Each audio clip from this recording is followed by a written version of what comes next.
said this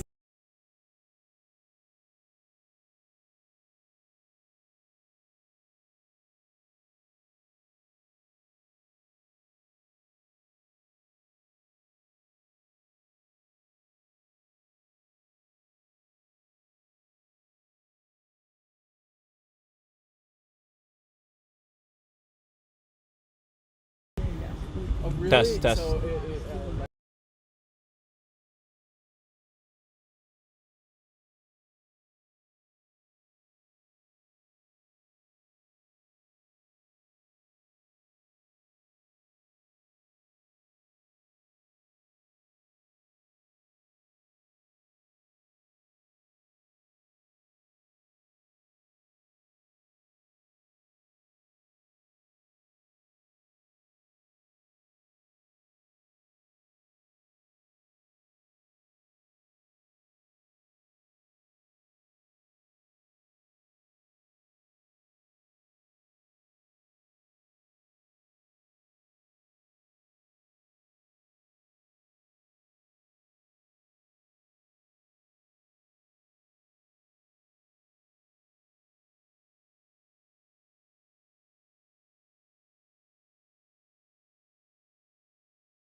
Hello and welcome back to Buffalo, New York for the quarterfinals of the 2025 MLQ Championship. We're about to start our second pair of quarterfinals, which are all best 2 out of 3 series. We have here the Washington Admirals coming out of the play-in bracket in pretty dominant fashion, top to bottom, taking on a San Antonio Soldados team that is looking to hoist their first ever MLQ Championship, one of the favorites here, and by far one of the most high energy offenses we have in this league right now. Yeah, I'm so excited on this roster. Daniel Williams, we got Matt Blackwood, Jay Stewart, like Miguel Esparza, just to name a few names to be on the lookout for. But this Washington team really showed out this morning and really showed that they were the best team in the play-in bracket. And so we will see how Washington stands up against one of the top roster teams here at this tournament. Yeah, and no team has been as explosive as San Antonio in terms of goal score. They're basically putting up over 150 goals game in and game out, 15 goals game in and game out. But you could argue there's no wall as tough as this Washington defense with Brian Mulcahy and Riley Stars sitting at the point. So it's kind of a unstoppable force, meaning an immovable object. The Washington beater strategy seems to be chaos. Daniel Williams thrives in chaos. So it's all kinds of just fun matchups. And even if San Antonio is coming in as the heavy favorites, I think we're in for some very entertaining quad. I think we are too as well, Ethan. This is absolutely fantastic. I'm really looking forward to seeing the defense that Washington has been showing here this weekend, especially Mulcahy. He's been absolutely on fire today. In his first shifts, he usually gets about 4 goals, like back to back to back, and then substitutes off. This will be a harder matchup here for Mulcahy and will really depend on that physicality on defense that we know Mulcahy can bring as a top point defender, as he's got a lot. There's a lot of firepower on San Antonio. And we've seen from the San Antonio's first series against Houston, they are more than happy to turn things into a track meet and say, we're going to let you score goals. We can play. We saw at times where it was 4 or 5 fast breaks in a row going back and forth while dodgeballs were just all in chaos in the room because they just think they can outscore you. And it's going to be interesting to see, how that plays out now as the competition gets tougher and tougher for a team like we said is stacked in the quad ball game, lines and lines and lines, and can just score in droves. 100%. Yeah, starting lineup's getting started on the other field where the New York Titans are going to be taking on the Charlotte Aviators over on pitch 1, also right here on the MLQ Network. Just finalizing, I think, some hoops, making sure everything is good equipment-wise before we get started here in this one. Chris LeCompte not going to let a game go without everything being in chip-shop shape. Our players getting ready. Mulcahy is getting some stretching. Number 42, John Gaffigan, also here. Liz Stone in the chasing lineup as well. Bourne, number 00, Colin Bourne, 26 years of age from West Virginia, wearing the black headband here as some of the starting lineup here for Washington as we're about to get ready. Yeah, Athulation and Bourne have been kind of the core of that chaos. We've mentioned some big missing pieces in the dodgeball game for Washington. No Diana Howard this weekend, no Adrian Koretsky this weekend. This pair has kind of stepped up in their absence and allowed the quad ball game to flourish.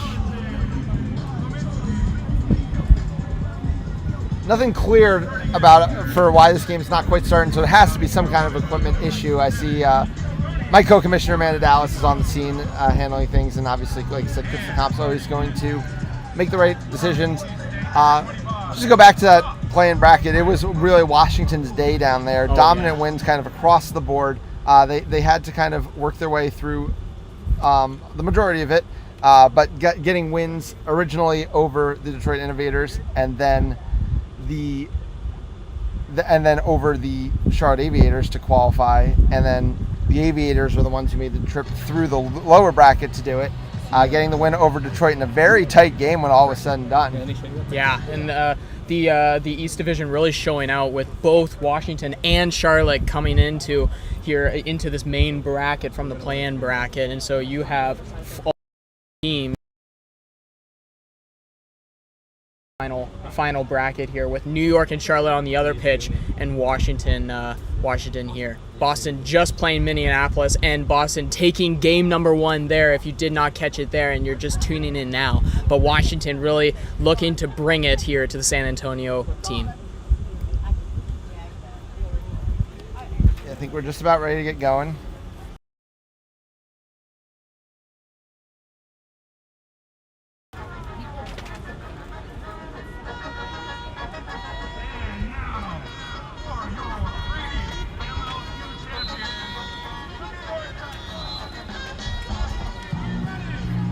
And we are about to get started. Chris LeCompte has the starters at the line. It's going to be Mulcahy running against, I believe, David Avila, the young player out of the Texas State program, against the veteran of both Boston and Washington history and a longtime Bosnia player. And it's going to be neck and neck here. Avila wins the race, gets it back to Hayden Boyes, the new head coach of this team, the longtime star of the Houston Legends, who now is a star on this roster. Admirals has Daniel Williams wrapped up, but does get called back to hoops. Dodgeball control does go to San Antonio. They use it right away to create no dodgeballs. Hayden Boyes into the lane, and Hayden Boyes finishes quickly, and that is how fast the San Antonio team can get on the board. That is the electricity that we're seeing. That was really nice. We saw up top they were split across, and Washington showing on this hoop defense. That's how you break it. You drive it in on the one side, on the left side here, dish it off to the right, and you have two big driving threats and scoring threats. There's scoring threats across the board here for San Antonio, so we're going to have to see how Washington can adapt. Yeah, Bourne and Athilash going to have to figure something out here against the pair of Baldomir Nunez and Daniel Williams, a very talented pairing. Nunez already has a Player of the Week this season. Williams' resume speaks for themselves. Mulcahy with the ball up top, over to Gaffigan.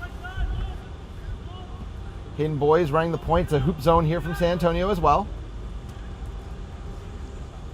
Boyes just bouncing back and forth as Mulcahy and Gaffigan play catch, tries to loft a pass to Breslow, but the beats are there, and then Daniel Williams is going to blow up Colin Bourne. It's going to be no dodgeballs. David Avila looking to run, but there might be a call coming on the play. Avila really trying to quicken up the pace here, really with athleticism. Boyes on the right, number 5 on the left, Catherine Hay. Hayes on the left, 2 is on the far side. Number 1, Nunez, trying to go in that transition offense. Yeah, just quick conversation. I don't think the call was going against San Antonio in the beater game, so it might be a quick end to this transition, but we'll have to see what the refs have to say. But yeah, I mean, Washington has to be careful because this San Antonio team can start putting a game away pretty quickly. We saw that just a couple weeks ago as they were clinching the division against Kansas City. Every game, they were just really running out big early. Yeah, this Washington team, as we saw in the last offense, they're really trying to slow it down, you know. This San Antonio wants to ramp up the pace. They want to get fast. They want to start putting on the pressure. Washington, just taking their time, I think is a smart move. Feel it out, feel the defense. I feel like moving the ball around to the behind the hoops will also be good for them.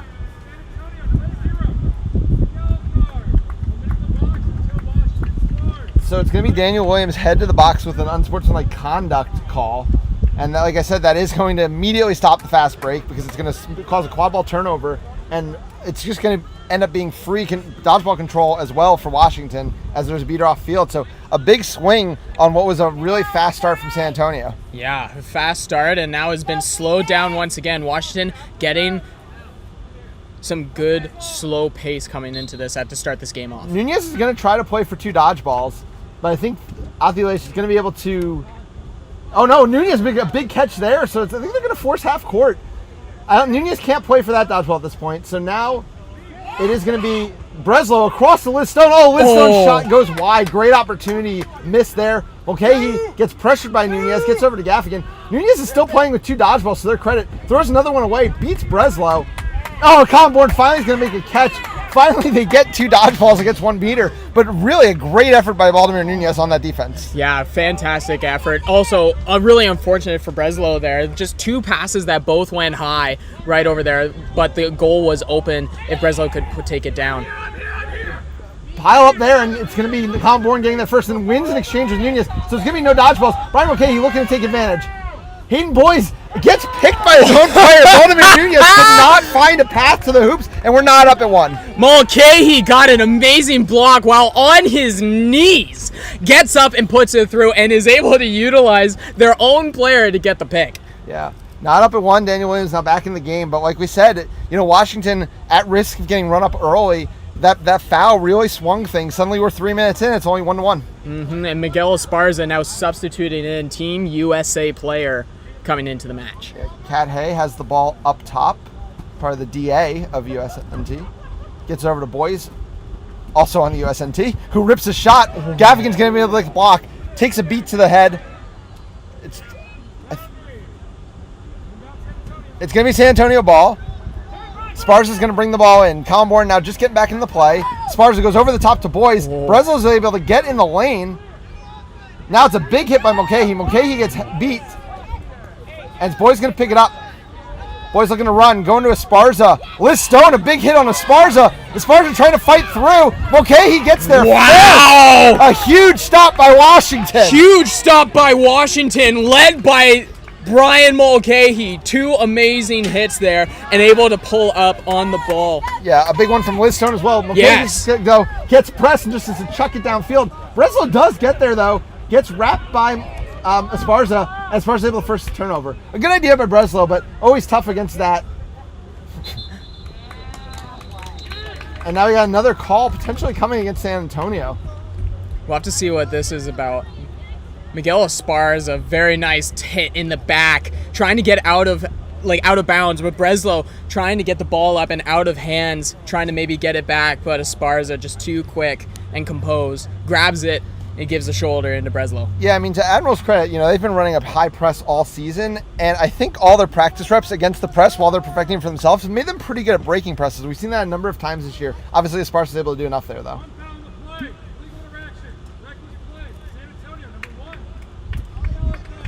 So Vladimir Nunez is now headed to the box. It's going to be another quad ball turnover, another beater power play. Wow.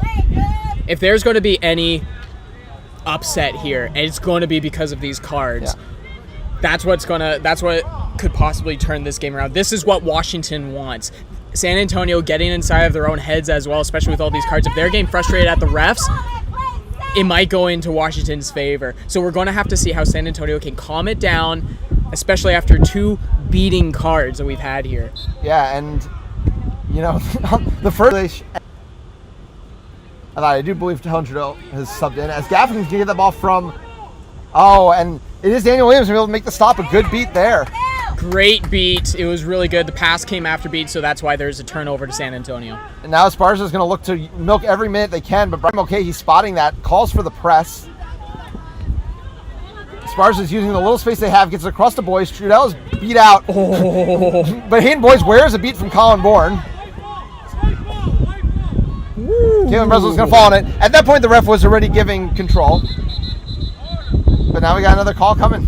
Now we got another call coming here for the refs. This game is getting spicy here at the beginning. There's some shoulders getting thrown both ways, and so this game's exciting. This game's getting as we're still tied up. Yeah, and I mean, the thing is, quadball's not a very long game, and when you are the favorites, every second that ticks and the game is still close really starts to add up.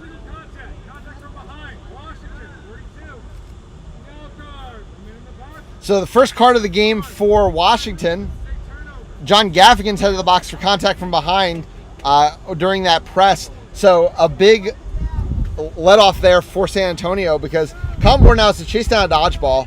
It's unlikely that Washington's going to be able to press immediately, and San Antonio may be able to get Nunez out of the box before they have to end this offensive possession.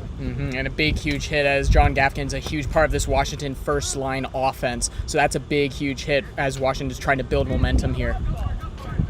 Nunez is back in the game. Stall warning for Esparza, but I think they'll take it to have 2 dodgeballs. It's a miss there by Colin Bourne. Hayden Boys throws it through, and it is good. Boys puts it through, but we might have a call on the play.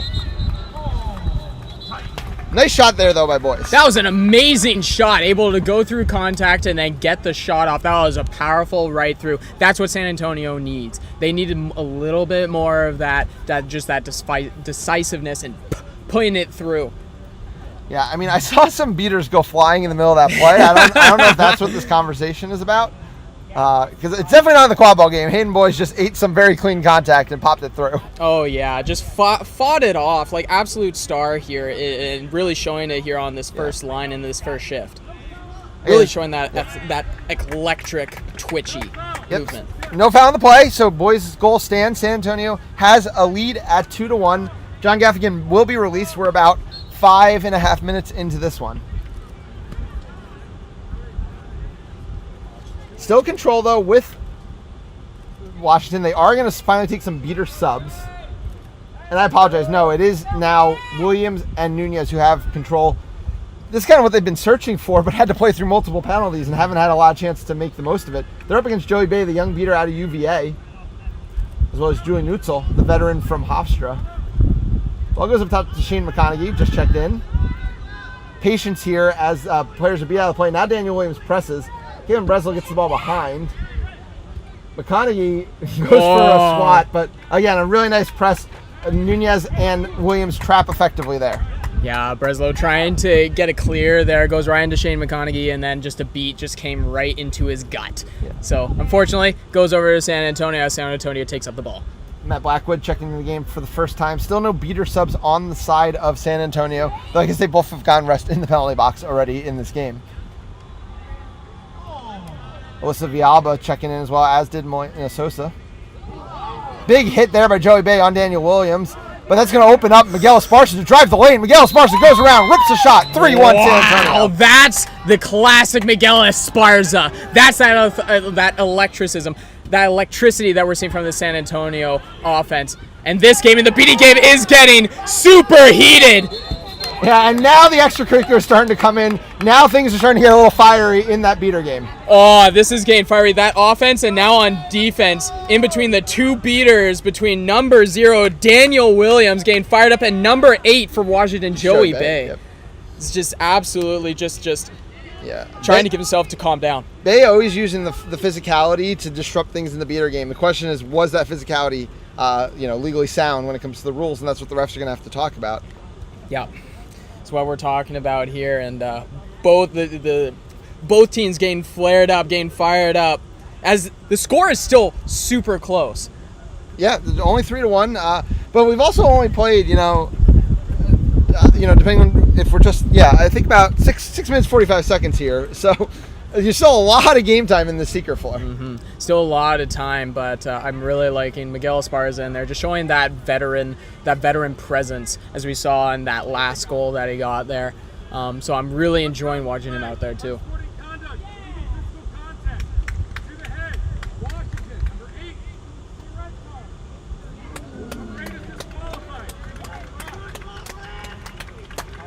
Oh. So Joey Bay is given a red card for unsportsmanlike conduct for throwing contact to the head, assumedly after the play. And that is going to be a big penalty for Washington, as they're going to be up against 2 minutes down a beater. Yeah, that is a huge... That's a huge blow to Washington, both mentally as well as going into this game, as Bay is a huge part of that beating core that Washington has. So we'll have to see how they can bounce back from that call, as Bay is no longer in this game. Yep. And Ains going to be serving the penalty time for Bay.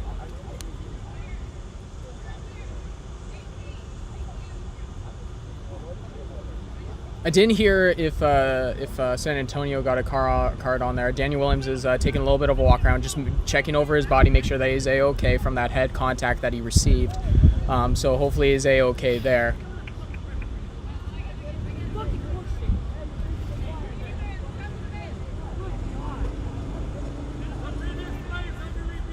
All right, we're going to have a review. Darren, can you keep this going? Yeah. So we're just going to go under, just for a review on this. This game has been absolutely stellar so far. Washington really trying to slow down this pace as Santonios is really trying to put up the pressure. As we see on their offenses, Boys is absolutely showing the athleticism between Esparza, Boys. We haven't even seen Jay Stewart out yet, but the athleticism here on the San Antonio offense is absolutely being shown, including in the beating game with Daniel Williams. But this Washington defense has been really quite good at trying to shut them down and slow them down, especially when a lot of people, this San Antonio was a huge favorite coming into this game. A lot of people have them, but I don't think a lot of people would put this game as close as it is right now, especially when it comes to the beating game and in the quaffle game. So Washington has been doing an amazing job so far, as well as keeping in their heads so far in the quaffle side on offense, been taken at their own pace. San Antonio, what I would like to see from San Antonio just a little bit more is on defense. You have the athleticism, bring it to Washington, where Washington has been able to piece together some of their offense has just been slow, but slow ball, passing the ball around, but it hasn't been super crisp passes. It's not crisp and fast. The passes are there and the passes are accurate, just not as crisp and as quick as that I think San Antonio can definitely get a pick off there. So I think they have the athleticism to do it if they want to increase this point lead. Washington still doing a great job right now of keeping the pace nice and slow, and trying to keep their heads on as we go into this next part of the game, as the refs go under review for this next portion. Red card again being given out to number 8, Joey Bay, to this Washington team. Joey Bay from UVA, 20 years old, on this Washington roster. This Washington roster has some youth as they're building up once again, but they are very well coached, and the depth on this team, we haven't quite seen the depth yet. Riley Stars and his line hasn't quite had the opportunity to come out yet, but we might see Riley Stars, number 23, who's 32 years old, and went to Mary Washington College. Haven't seen Riley come out yet, but Riley has been a very big presence on this newly rebuilt team, was a part of the big core when, as Washington had Trudeau healed, and was a big part of that, and now finds himself as a veteran teaching this younger core, and bringing them into this new era for Washington.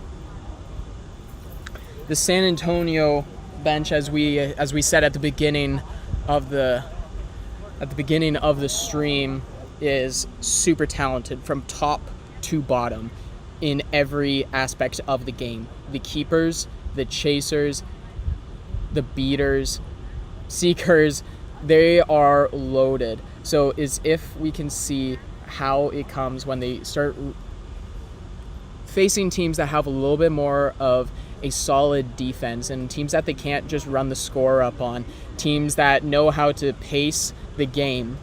But on paper, this team is absolutely stacked. So we will have to see how they match up against teams that like New York. New York has faced Boston quite a bit, and has a very experienced roster there, as well as having Team USA players, as well as a development team as well.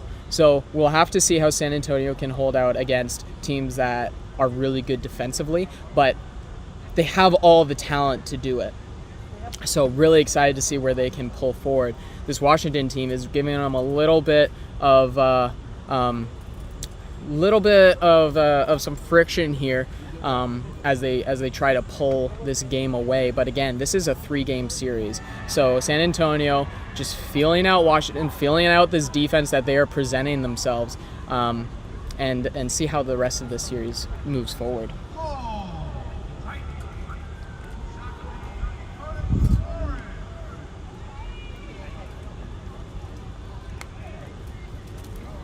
Again, on pitch number 1 is Charlotte Aviators versus the New York Titans. New York Titans coming back from last year, trying to defend their title. Once again, going off a team that they know very well, as they are in their own division, as Charlotte tries to take on the defending champions.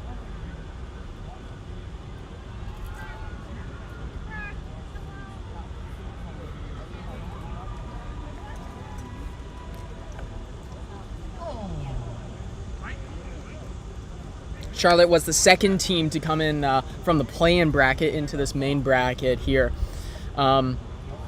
Charlotte was able to defeat Detroit in their final game, in their third game, to make themselves the second slot out of the play-ins to face New York.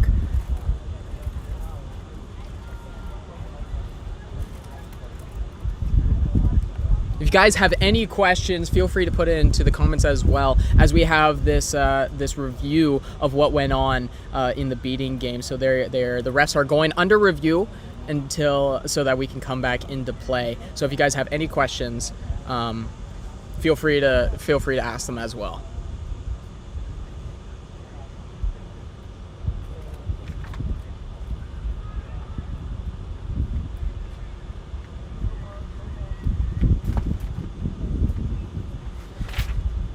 This is the game one of so it's a best of 3 series. This is game number 1 here between Washington and San Antonio. The last series the other series that we have going between Boston and Minneapolis is Boston took game number 1 over there. And we'll see if Boston can take game 2 as well. It's been a hot day here in beautiful Buffalo here for the 10th championships for MLQ season 10 here at 2025 in beautiful Buffalo, New York.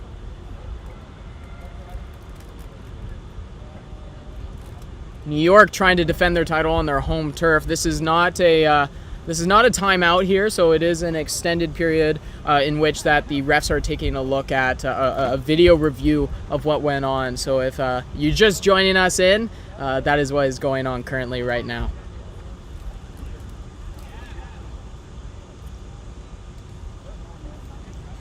So New York is defending their title on home turf here in their home state in Buffalo, New York. Buffalo, home of the Buffalo Bills and beautiful tasty wings, gotta say. So if you are with us, if you're just watching the live stream, you're joining us tomorrow, feel free to grab some of those wings as well as watching some live quad ball here on the MLQ YouTube channel.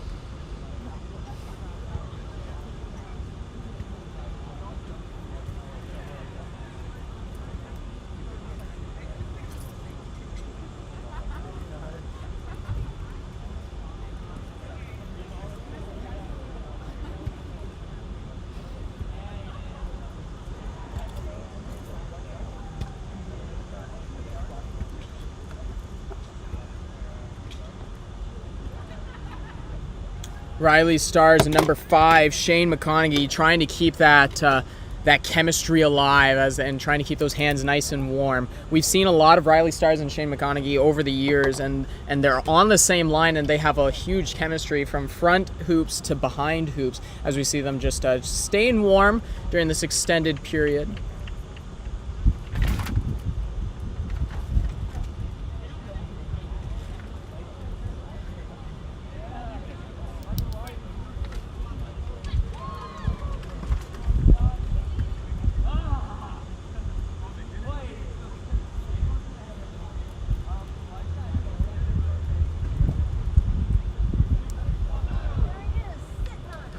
Coming back, it looks like the teams have just got back into their huddles and we're about to get back into playing here for game 1 of a best of 3 series between the Washington Admirals and San Antonio Soldados. So what are we expecting, and what do you think is going to what do you think Washington has to bring here after this long stoppage in order to try to claw back here? I mean, these next 2 minutes are going to be difficult for Washington, to say the least. We know how much the San Antonio team wants to play up tempo, wants to get out running, wants their beaters to create chaos. It's a lot easier to do when there's only one beater across the field from you. Yeah, it's hard when you only got one and there's 2 beaters on San Antonio, both loaded, that are going to be coming down and bearing down on your defense. Washington has been able to hold a pretty strong defense so far, being able to stump San Antonio at some points and being able to cause some turnovers, especially like some really smart beats that have happened. But when you only have one, it's really hard to run a defense with only one bludger and the other team has 2. Yep, so we're going to get started again.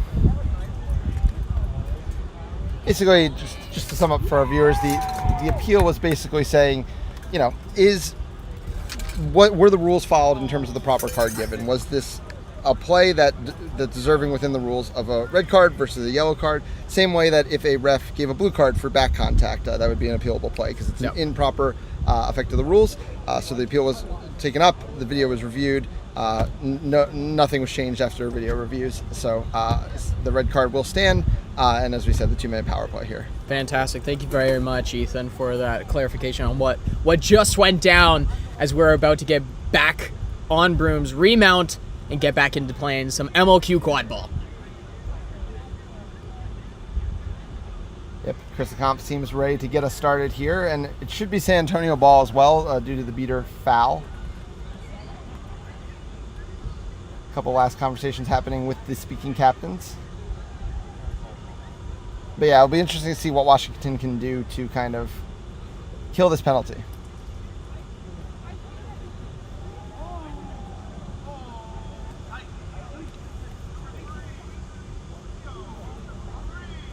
The comp just, I think, looking for a on-broom quadball player to give the ball to.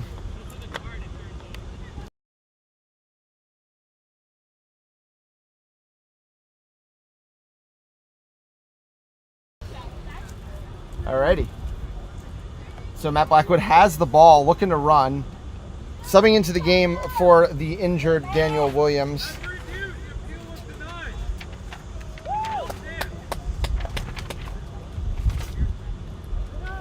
It's going to be Javi Tijerina looking to run with his team in his first minutes of action. Blackwood taking the ball. Yep. Riley Stars dodges a beat. Still going to have to get a stop on Blackwood. Is able to keep a body in front. That's what we talked about when it comes to Stars and Mulcahy being those brick walls for this team. Sparza's going to get the ball up top. Breslow's going to step to Sparza. Sparza jukes once, jukes twice. Now Riley Stars is back into the play. And I think San Antonio's going to have to take a half court. No dodgeballs. Miguel Esparza throws a pass to themselves. Riley Stars gets the wrap, and it's just going to be popped up to Sosa. But so far, a good start to these two very difficult minutes for Washington. Though Julian Mucci's going to lose another exchange there.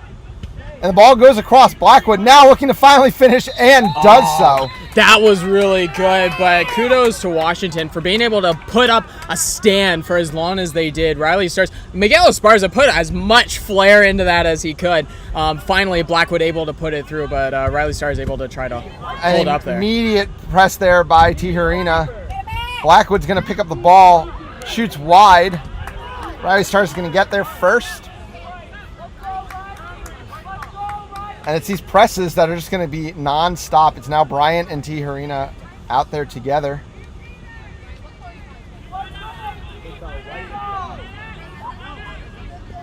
McConaughey's just trying to run an out route, and it's immediately shut down. Stars gets across to Breslow. Viaba now the one standing in front of Breslow. And I think Aviators is just picked up a little knock there. Jeanette High is going to have to come into the game. Oh no, looks like a beater for Washington seems to be a little bit injured there.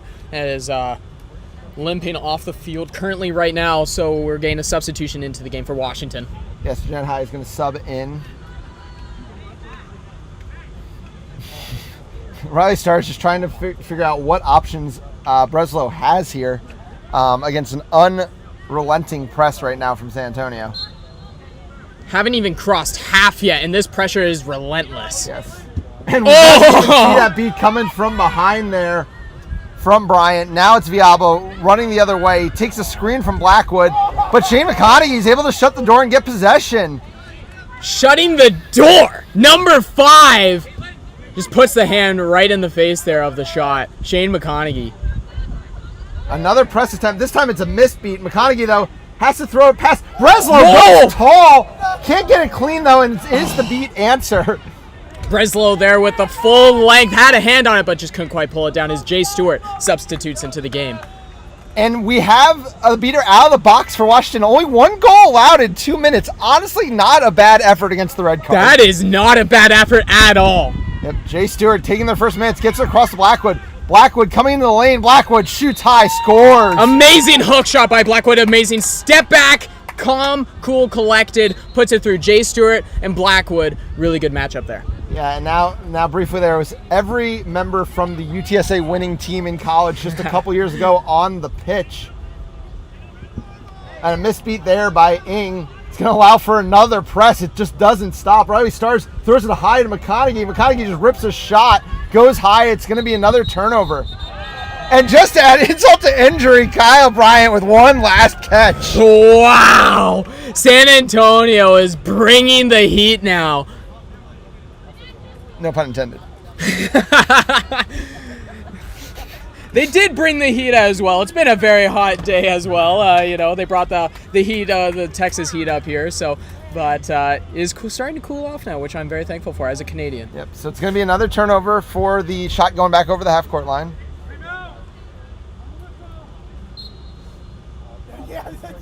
Rodriguez going the other way. Pass goes wide, but it is going to be Jay Stewart getting there first. Inning closing hard. Loose ball. Riley starts trying to get there. Just kicks it forward. Just anything to kill some time. But it is finally dodgeball control for Washington. Wow. Yeah, a little bit of miscommunication there between Jay Stewart and Rodriguez, number 89, David Rodriguez. It's a little bit of miscommunication there. A little slip, the turf monster there for Jay Stewart, but looking to recuperate and come back on this offense strong. Yeah, good to see Aviators right back on the field alongside Colin Bourne, the starting pair for Washington. Aviators gets beat, is able to keep control, but it's just Stewart in the lane. So hard to stop at the point, so hard to stop on the shot. 6-1 San Antonio. That electricism there from Jay Stewart, just shocking into this game as soon as he steps onto the field. That ball was through the hoop before anybody could blink. Yep. And John now bringing the ball down for Washington. Going to be a brief no dodgeball. Goes right around Rodriguez, but it's Sosa there able to do enough at the short hoop, and then Jay Stewart's able to pile down on John. And yeah, we're going to go to ground. Ball does come out, and finally David Rodriguez falling on it with the green headband. Rodriguez able to stop there. Number 12, it looked like. That is Sosa. Sosa for San Antonio doing the, I think that was a classic Harvard fall back into the hoops there. A good defense there into the hoops and stopping that goal. Yeah. Very nicely done. I mean, this team, has really solid defenders. I mean, Sosa and Viaba have been doing all the little things for their teams for so long. And a big stop there, as Washington thought they might have a moment of momentum against no dodgeballs with a chance to get back within 4, but not to be. Yeah, was not to be there. Zan just from Washington just couldn't quite get it through there. Took out his own hoop that he was trying to score on, and the shoulder just went through. But Jay Stewart able to hold on, as well as David Rodriguez being able to hold on to that wrap and bring it down. Number 87 looking like going into the box now. Yeah, it's going to be, I believe, our 4th beater penalty of the game against both teams. It's going to be San Antonio's 3rd beater penalty already. So, opportunity here for Washington possibly to get a goal. But I believe it's not going to be a quad ball turnover. So, it's only 30 seconds. Going to be an opportunity for San Antonio to kill this. Oh, yeah. 30 seconds San Antonio can definitely kill if they want to take their time. Question is, do they want to take that time? They're with that electricism, they want to keep the pressure up, but we'll see when they only have one bludger. Rodriguez walking it up slowly, like we said, just a 30-second power play. Now they're going to look to press. A big block there by Bryant, but Outlaws just gets a second opportunity. Now it's John running in transition once again. John accepts the contact. And there's going to be a quick conversation. Junn's just been so deadly all season in transition with that little push shot, the young player out of UVA. Nathan Junn taking on the Team USA player Jay Stewart just said, yes, I'm here for it. I want that contact, and went straight into it head first, putting the ball through, getting the goal for Washington, closing up this gap. Yeah, not sure if the stoppage is about the shot or unrelated. Going to have head ref Chris LeComp on the call.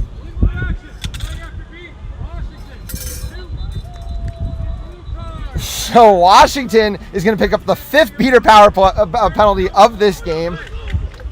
It's going to call off the goal after John's effort. Wow. John denied the goal there. Unfortunate by the...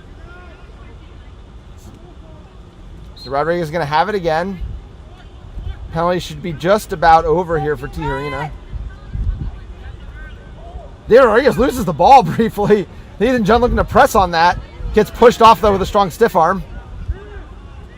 Misbeat there by Colin Bourne. John can't get a wrap on Rodriguez. Rodriguez now going to the hoop. Finds it. It's a goaltending block there by Siddiqui. Sosa opens up her checking account with that goal. Now John is looking to run the other way, but gets beat. Yeah, it's going to be called beat before on the pass from John. De La Fuente coming into the game and making an immediate stop. Yeah, that was beat, and then he started the ball in motion from John there on 77. Aviators able to get back control there with a nice heads-up athletic play, and now Colin Bourne's going to have a chance to press. David Rodriguez throws one right.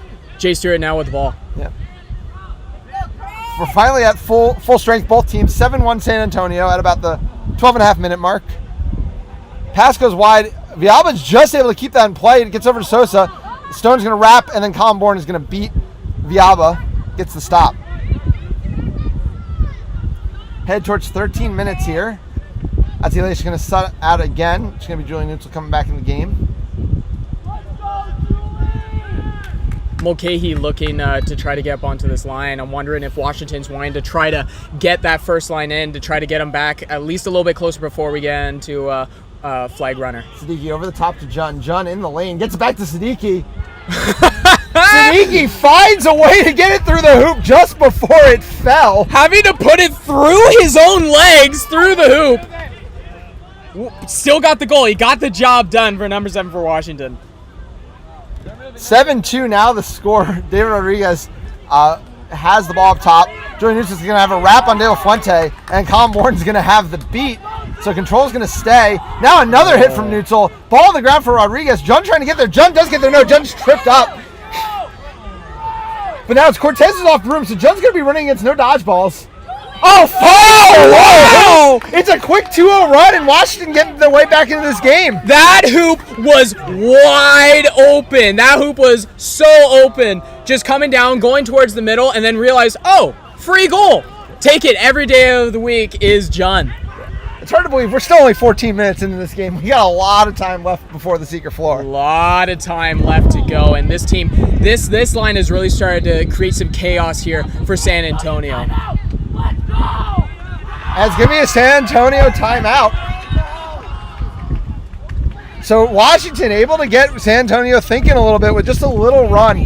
But really, I mean, at the core of it is just the up-tempo play of the young pair out of UVA, Zan Siddiqui and Nathan John. Siddiqui the alley-oop where they had to put it through a hoop that was almost on the ground, and then John finding the same hoop with a push shot in transition. I'm really liking this. It's like a change ball. It's a change up here for Washington because we've seen the first two lines with Mulcahy and Riley Stars leading those lines, really slowing it down, taking their time, trying to be methodical. This line is just going at it. Yeah. They are going for it. They're going blazing at San Antonio. It's like, you know what? No, we can take your speed and we can match you. And they're taking it at San Antonio. And San Antonio has just been just had to think about it a little bit and taking this time out. Yeah, and Siddiqui and John, no strangers to overcoming a big deficit in that USQ Championship against Creighton in the college game this year. Mm-hmm. They were all but out of that game. They rallied all the way back. A really strong beating effort all game from Aviators and Colin Bourne and Julian Neutzel as well, who made two huge hits on the defensive side in that play. A lot of questions about the Washington Beater game this year, and against a very good core from San Antonio, they've lived up to the expectations so far. Yeah, they've definitely lived up to the expectations, and this is a gritty Washington team, which, again, as you said, that experience from USQ, bringing that into this Washington team, that mindset, that identity was amazing for the play-ins that have brought him here, as well as fighting against this very talented roster of San Antonio. And obviously San Antonio, we've seen them all year, and in fairness, they have the talent to run line after line after line of quadball players. But, sometimes when you're going to win a championship and you get to those late rounds, you got to know who, your killers are, who you want to put in those big moments. And, coming out of this timeout, it'll be interesting to see if head coach Hayden Boyes, starter for this team, maybe call zone number along with Avia. They cooked early in this game. They did. And, obviously you've got Stewart and Blackwood, who also cooked for a while in the middle of this one. So it'll be interesting to see so many options, but sometimes you're just drowning in options when you have a roster this good, and it'll be interesting to see how the coaching staff plays it. Yeah, it'll be very interesting to see. You just have a plethora, which can be a blessing and a curse sometimes when you have so many great matchups that you can put up and so many great pairings. So it'll be very interesting, as you said, to see what Boys decides to go in as we continue on with this game. So the young UVA pair is going to get a breather after that effort. Mulcahy now back into the game along with Gaffigan, the starters for Washington. As you say, the more slow, patient line from the Washington Admirals. We're almost 15 minutes in here in game one of this best of three series. Kat Hay now has the ball. Riley Molman goes high, can't get it to go. Hayden Boyes, who I believe is going to knock it out of bounds, who, as I said, did choose to call their own number and get right back in this game off the 2-0 run from Washington. De La Fuente is going to win interaction there, have a chance to press. Mulcahy goes wide to Helen Trudell. A beat there, I believe that was for Granny Gomez. And now it's going to be Riley Molman looking to run. Molman finds Boyes. Brian Mulcahy checks in hard. Ball goes across to Izzy Ramirez. Izzy Ramirez finds the far hoop. The first-year player in the sport period, the young star from Texas State who's already earned a DA spot, scores that goal. Fantastic ball movement. That's what we wanted. Molman coming into this game has really electrified this ball movement that we got there. Originally finding Boyes, then putting it off. Fantastic finish as well across the board. This is the movement that we want to see throughout the series, as well as going on for the rest of this championships. Washington able to get control back, and Joey Neutral is going to take a sub. Gaffigan has the ball patiently in the corner. I think Lady's going to come back in the game. They're having a little trouble picking up that dodgeball, so a few seconds later here. Gaffigan! Sliding! And the sidearm shot into the low hoop! Kabadi is completely parallel to the ground and lets it rip off the bottom T-bar of the hoop and bounces through. Yeah, 3 straight goals for Washington through that low hoop, and they're working their way back into this one. Oh, wow. What a shot from John Gaffigan. Kat Hay with the ball on the near side. Boyes patient on top, calls coming from the sideline for a play. Ramirez has the ball on the far side. Boyes now into the lane. Boyes shoots high, scores. Look confident doing it. That was good and confident, when you're going up against like a hoop defense there and taking that shot like that was clean. That's that confidence that you need here for San Antonio to really pull away here. Yeah, Boyes didn't want to be outdone by that Gaffigan shot, just fires one right back. Shooting gallery out here in game one of this quarterfinals. And Ing's going to get beat on Brandy Gomez over on the far side. It is Quadball control, and Ing's now going to run a 1.5 on De La Fuente. Beat misses, but a big hit from Boyes, and Gaffigan strips the ball. Izzy Ramirez is on it. Now Gaffigan is on Izzy Ramirez, and I believe when that's going to settle, it should be San Antonio ball. De La Fuente kicks back. Brandy Gomez is going to run back, pick that ball up, and probably beat out all remaining Washington players. So I think the 10-second count forced the turnover anyway. John Gaffigan just trying to buy the defense some time and buy the beater some time to get back up, get settled, get the beater exchange going on, and now Washington has dodgeball superiority here. Brandy Gomez leading the team in as Hayden Boyes moves the ball to Kat Hay. Kat Hay does so much to direct the offense on these top lines. And nobody was takes it through. Said, you know what? I'm going to just do this myself. Takes up the space, opens up that top hoop herself, and just shoots it. Just completely owned the pitch right there as Hay. And this has just been such an example of how deep this quad ball line goes. How many different people have scored for San Antonio in this game? Basically, someone steps on the field, they're going to get a goal. They're going to get a goal. Everyone's touched this quad ball and getting goals. This is fantastic ball movement from San Antonio now. Breslow slows it down, gets up to Mulcahy. The lead is back up to 6 here for San Antonio. I think we're going to run a 1.5 on De La Fuente as Mulcahy tries to go by Boyes. Oh, good shot opportunity, but goes high. Liz Stone's going to be the first one there, though. Tries to get over to Breslow. Breslow can't handle it cleanly, and Molman comes up with it. Breslow wishing had that one back, had it in the hands. That was a good shot attempt by Mulcahy, but just a little bit too tall. So interesting. Admirals is still running the 1.5, which is going to create a no dodgeball on the other side because they also got to press. A really nice heads-up play there by Admirals, and now it's a free goal-scoring opportunity. Breslow gets to Mulcahy. Mulcahy scores. Really nice heads-up play there by Aviators, though I think the opposite, a throw against community. No, they are going to get to keep the ball. Fantastic play. Aviators flexion right there. Number 52 for Washington showing. We build it at is in the preview. We always said that San Antonio was coming in the favorite, that over the course of 20 minutes they might slowly eke out an advantage, but I mean, it's just been fun all around. It has been super fun. There has been massive hits. There has been sparks flying for both teams. This has been a game, a super enjoyable game, and will be an incredible series to watch. Ramirez with the ball on the far side, on the near side, sorry. As we click past 19 minutes in this Seeker floor, Vladimir Nunez checking back into the game, along with Daniel Williams, starting beaters out there now for both sides. Colin Bourne, big catch there by Colin Bourne. And it's going to be, no dodgeballs going the other way. Brian Mulcahy gets by Bourne.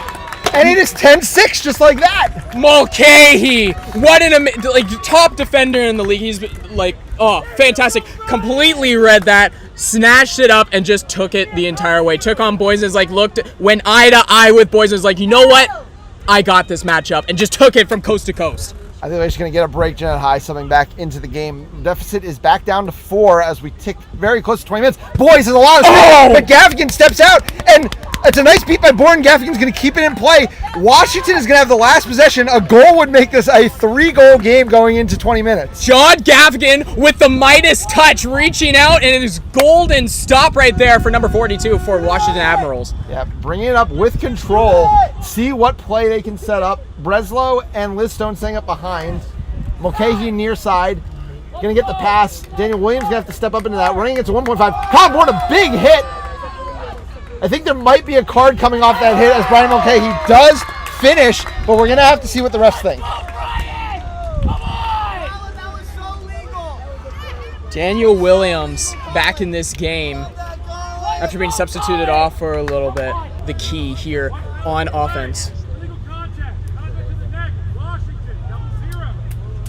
So Colin Bourne is going to get a card for that hit. It's going to be called up at the neck. It's going to be a yellow card, which is going to make the goal not count, which is going to be a dodgeball turnover as well. And it's going to be San Antonio kind of holding all the cards now as we go into the 20-minute mark. Ooh, into the 20-minute mark. Washington has closed the gap, though, and has really brought it to San Antonio. With it's only a 40-point gap with one catch. You just need to catch this snitch, and you're in a 1-goal game. Yep, and yeah, I mean, I wouldn't say that Washington is known to have the strongest, flag runner game in the league, but we know that they love to be physical. They love to try to play in the quad ball game. So, we'll see what they can manage there. Yeah, we'll see how they can manage, as well as the beating game will be huge in this point right now. They just put Daniel Williams out, so that is a huge upside for San Antonio. Huge strength there coming into this flag runner period. But Washington, they've been able to hold on, and they also have dodgeball advantage right now. So they have 2. That's huge going on into this flag runner period. So really gives to the tournament. So if you hear that on the live stream, I'm very sorry for your ears.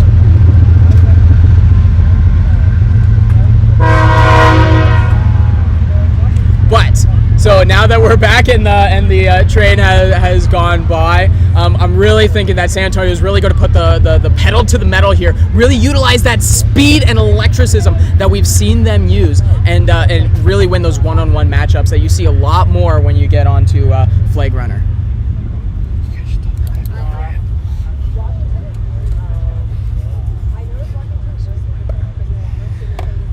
So, our flag runner is out. Zach Rakin is out currently right now from Canada.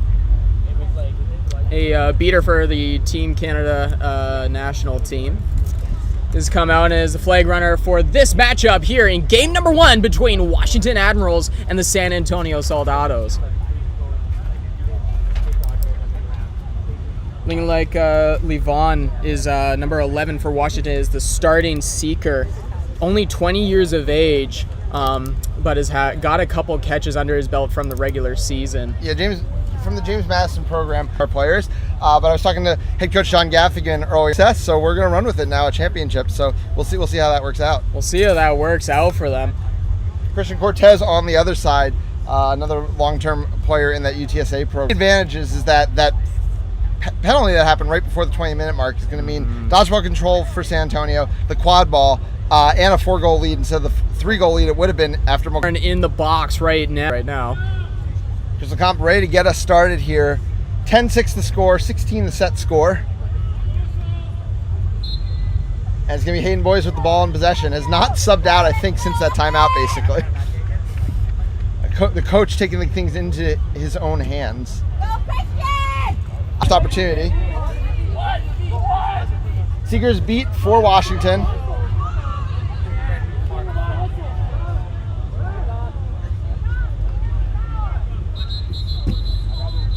A couple beats exchanged, but there's going to be a call over in the Seeker game.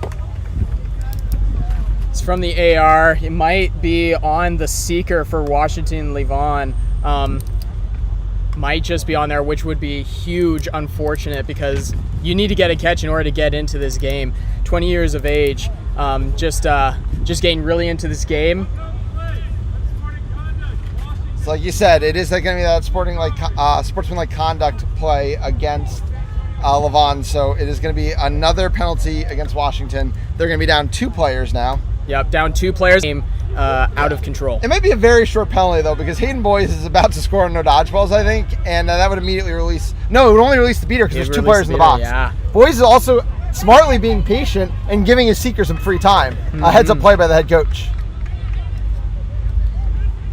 And the other thing, as we see Cortez get another opportunity, Boyes zips it over to Ramirez. Ramirez finishes. That is going to release Colin Bourne, but Christian Cortez still getting time with the flag runner. Cortez having to run back now and taking a substitution off. Brian Mulcahy goes right through Ramirez. Says, "Welcome to the big leagues." Welcome to the big leagues. Flexing it off, Mulcahy. And now it's going to be San Antonio opportunity here.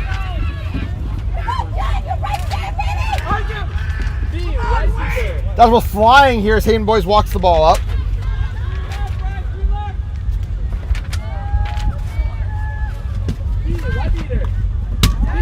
Dodgeball's flying everywhere. Sosa across to Ramirez. And I think John Alvarez might have the catch. That's going to put San Antonio on the verge of victory. Yep, on the verge of victory. It is within taste here. The bench is putting up a hand sign, a pinky, up we're seeing from the bench. They want this call. They want this call to be good. Catch is good for number 8, John Alvarez. 26 years of age, makes the catch and puts San Antonio up 3 more points. Yeah, 7-goal lead now and just needing 2. Ramirez has the ball. Not sure that she has an immediate scoring opportunity, but might slow it down, let her beaters get back in the play. Yeah, there's going to be Ramirez slowing it down. No, now just goes... Right there. That was electric. That was that nice, super smart, and sneaky chemistry between the 2. Yeah, and again, the young player Ramirez, just a confident play there just to give the okie doke to Liz Stone. And Sosa knew it was coming the whole time, making the cut. Breslow has the ball behind. It's over to Mulcahy. 1 more goal now needed for San Antonio. Daniel Williams sitting under the hoop, just makes a beat on Mulcahy. Now dodgeballs are on the ground. Now Ramirez looking to run. Has Avia, zips it across. Avia with the catch. Avia puts it through and takes San Antonio home in game 1. Avia with the golden goal. Oh my gosh. Where did Ramirez come from? Those 2 goals, all Ramirez with the assist. Absolutely fantastic. Can't believe this is her first year. So confident, so poised, and being able to put on 2 absolute dots of passes up there. Yeah. Fantastic playing by Ramirez. Yeah, I mean, and that's all she wrote for this one. You know, Washington, as we said, put up everything they could in a fight in a very scrappy game, but in the end, it was that offensive San Antonio that was just too hard to deal with. Too many players that could contribute, and it's going to be the Soldados taking game 1 down. We're going to be right back on this pitch with game 2 of the series between Chicago and KC. At the same time, Boston, Minneapolis will be starting up on pitch 1. We'll talk to you soon.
themselves like a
Welcome back to MLQ Championships 2025, Game 2 of the quarterfinals between Chicago Prowl and Kansas City Stampede.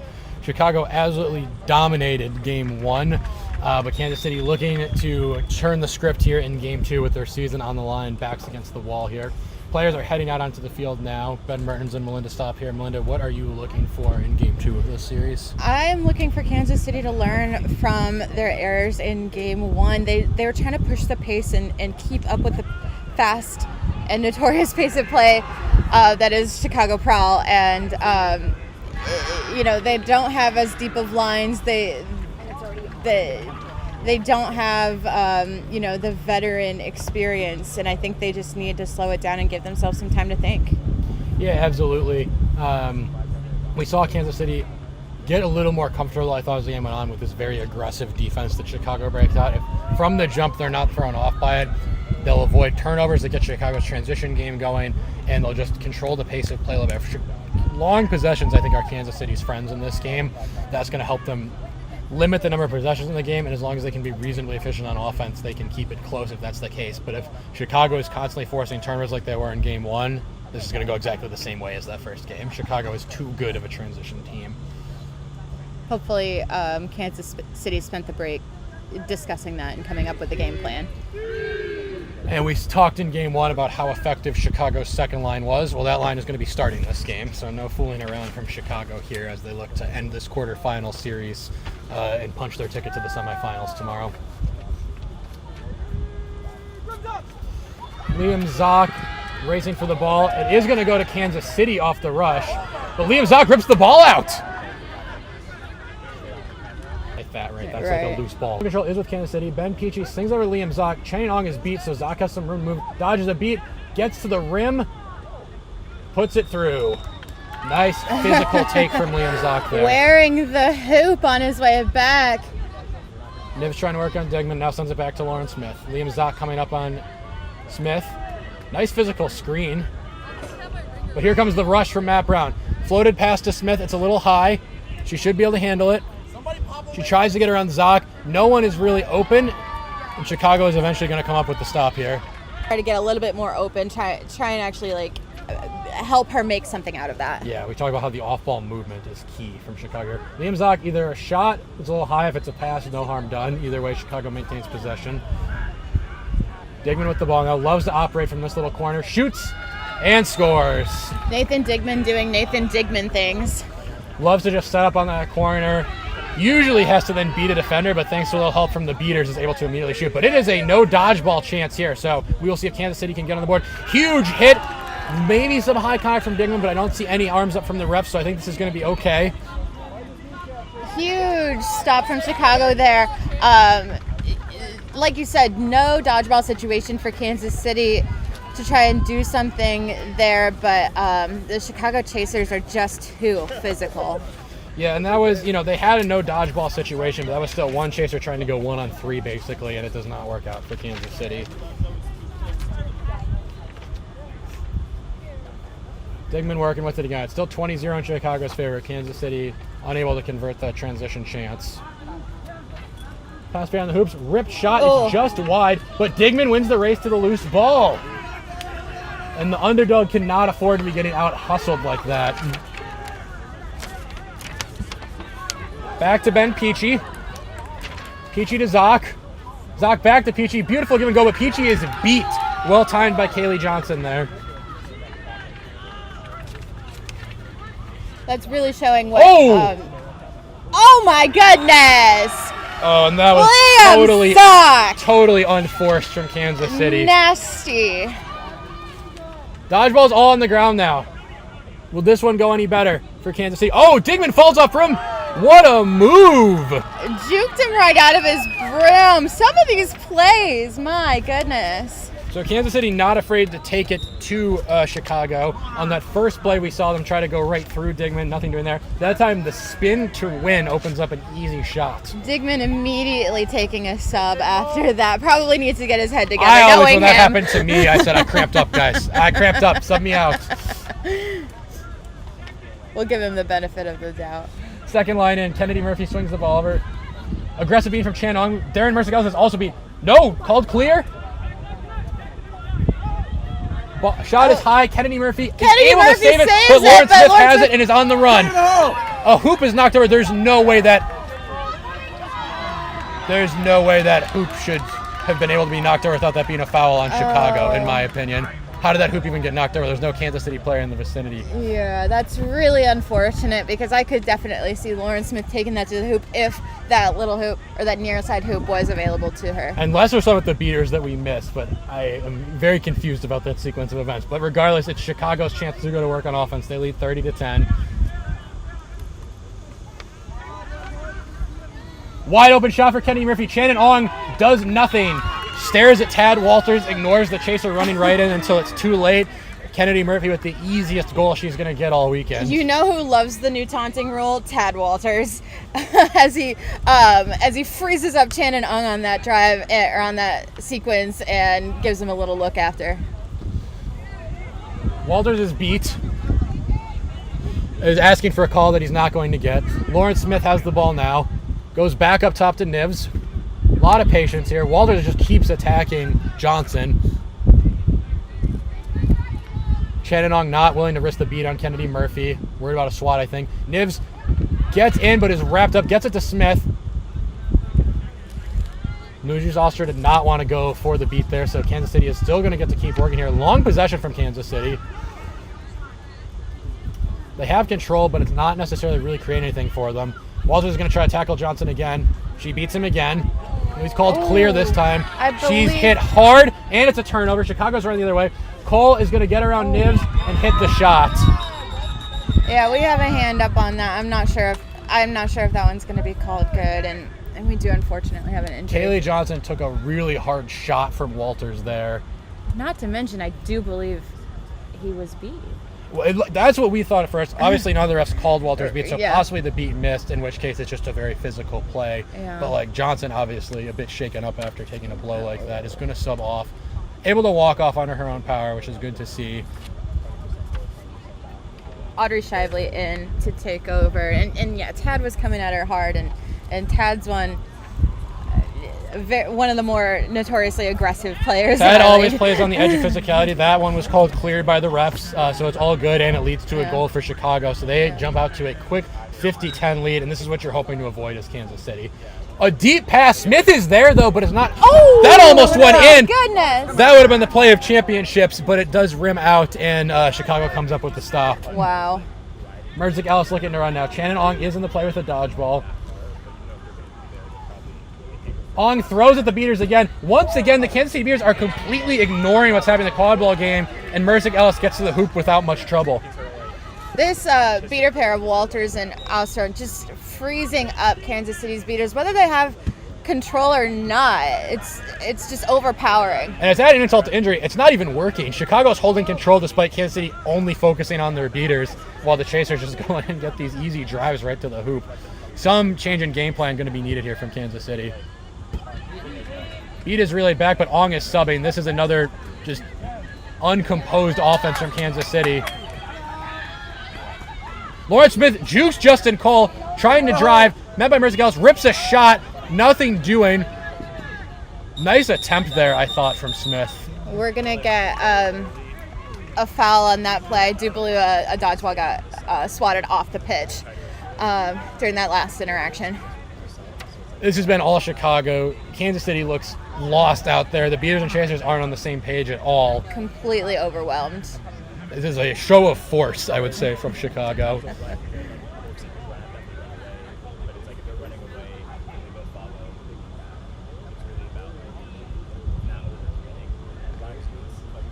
We're having a little bit longer of a discussion than maybe a swat off pitch warrants. So we'll see what else. Yeah, what they come up with after. They want to get the call right. I just have no idea. If maybe it's something completely different than what we're thinking, right? Because a swat off pitch, it's either a swat off pitch or it's not. Mm-hmm. But possibly there was something else that happened on that play that's being discussed. I have no idea. I did see Tad Walters give a little clap and cheer after the referee put their hand up. So Tad thinks the call is Tad going against is Kansas always City gonna and that think he it's gonna- caused it. Yeah, yeah. He was celebrating already. And we'll see if the refs agree with Tad's assessment of the play here. Illegal swat on Nivs. Blue card. as predicted. Okay. So that it hit another. So with a swat, you can swat once. If it hits one part of your body and then you swat, it already hit you. So you're not allowed to swat off of that.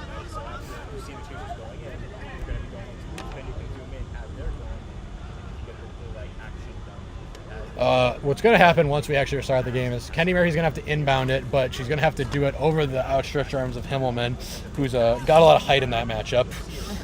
She's got number 7 Anna Holmes there to assist. Mertic, Ellis, Cole, a lot of options. Yeah. Just has to get over the head. But she has 5 seconds once play resumes and can pump fake. She can move. She could even just walk in herself if she gets him to sell out on a pump fake. But you just got to be careful in these situations. You can't get cute. If I had to guess, I would say Miles Himmelman's going to try and intimidate her here, but he just put on the green headband due to Neves going to the box, so I'd bet he's just going to head back on defense. I think Chicago's beaters are going to try to create another no dodgeball situation here.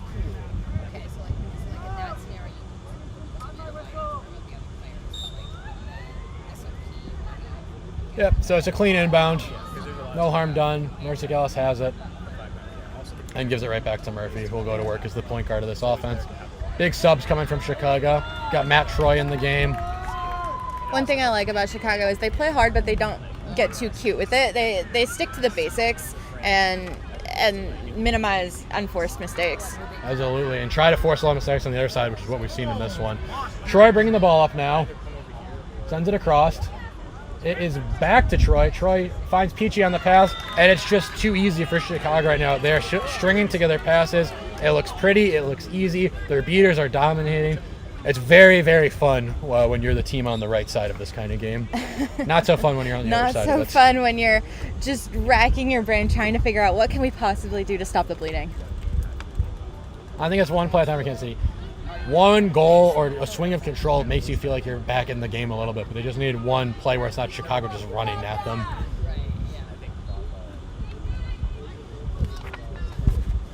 Pat looking across, going to move it with his feet instead. Dishes it off. Big drive. Oh, deflected right at the hoop. Big stop from Ben Peachy. So many defensive stalwarts on the Chicago team. Peachy, I think, is not always discussed in that category, but can tackle or block shots. Finds Troy with a beautiful pass. Troy easily gets through Lauren Smith for the goal. Yeah, Lauren Smith, not a lot that she could do there, hands up, but with Troy going on the back end, he knew that he was going to have that goal. Absolutely. 80-10 now our score. And not a bad idea from Kansas City there. You know, they get their chaser right through with the chance to finish, but instead Peachy takes it away, and once again their beaters are just being taken out by Chicago's beaters, so it's a run the other way and an easy dish for Peachy. The transition for Chicago. They look for transition every time. If it's not there, they'll slow it down, but so far it's been there for the most part when they've tried to run. Chaser Drew Smith for Kansas City hanging out in the back corner, but Chicago's got their number. Back up to Lauren Smith. Lauren Smith might think shot here. Pump fakes. Yep, shot, but it's red. Unfortunately, if I can call it out, the defensive chasers can probably call it too. She makes a huge hit on Ben Peachy, though. That was feisty. And we might have a turnover here. May Overholt trying Kansas to City's save the ball. It's Kansas City's inbound. They're going to have a chance to do something here with the chaos going on. Take it all! Here they come. Oh, a huge hit from Matt Troy. Slams him down. Kansas City with dodgeball control, just really putting everything that they have into this offensive drive. And unfortunately, And, a keeper in their own zone cannot be beat. So Chicago stopped. And now Ben Peachy's going to try to run right away. But there is a beater back, so he's going to pull up at least a little bit, let his teammates catch up. The smart move. Kansas City is trying so hard, but they just keep running into this brick wall that is the Chicago defense. And here comes Matt Troy, speaking of brick walls. His shot is deflected, though. Okay. A little bit of life coming back into this Kansas City Hipton team hit now. Troy hard, forced him to go for the shot, and it was well read.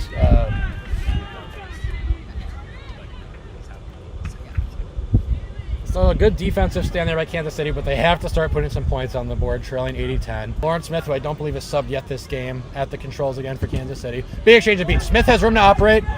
She shoots, she scores. That is what Kansas City's been looking for. A chance to hit an open lane and find something. And Smith, such a confident shooter. Alex Tidler really taking the game into their own hands here. They some big throws that last drive, and here they caught the dodgeball for the dodgeball. Well, not control switch, but they got dodgeballs on the ground, which allowed that goal. And Chicago, in response to one single play going against them, puts Matt Brown back in the game, along with Digman and Zoc. They said enough of this. Back to Digman. Digman's going to hit the lane. Easy shot. Nathan Digman's been hitting that for over a decade now. Like I said, Nathan Digman doing Nathan Digman things. Big throw from Tidler. Kansas City wisely took their time restarting the play there so that even though Matt Brown was messing with their beater, it's not a press chance for Chicago. But control does stay with Chicago. Justin DeWick's in it beater for Kansas City. We'll see if they can get something done here. Kaylee Johnson back in after that hard hit earlier in the game, too. Good to see her back in. Reyes has it now. Reyes back to Smith. Smith goes across. She's beat. Digman intercepts that. And Digman is going to get another goal. Unless DeWick can make the beat, it's going to be too late. No! Oh! Wow. But Matt Melton gets the ball, is clobbered from behind. I think that's going to be a foul. Still going is Matt Melton. All right. Get off of me. And Liam Zoc finally puts it through. Wow. Incredible play on both sides. On both sides. The tenacity from Chicago Prowl to get that goal no matter what, but the physicality on Kansas City's side here, that's showing they still have life. They're not laying down. They're not giving up on this game.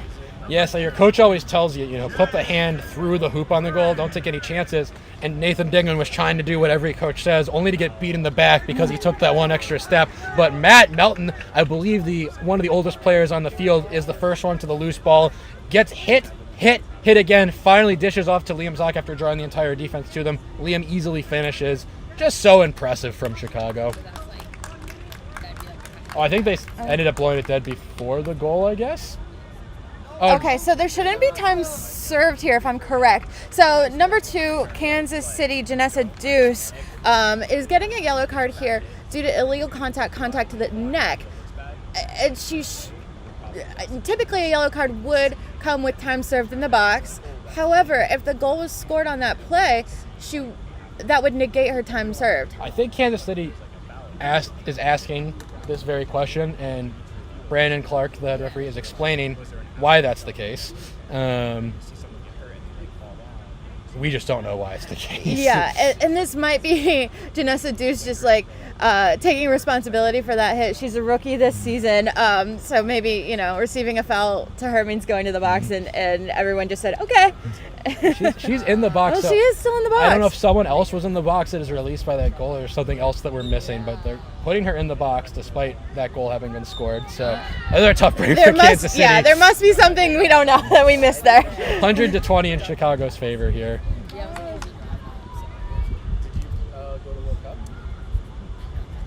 Kansas slowing the pace of play down a little bit here. Lauren Smith's going to try to pull it into the back corner here to draw a beater towards her. Instead, it's Liam Zoc who's going to step out to meet her. Goes to Reyes. That is going to be high contact from Zoc. Well, okay. And they're going to give advantage of that, even though Zoc immediately took themselves off brim.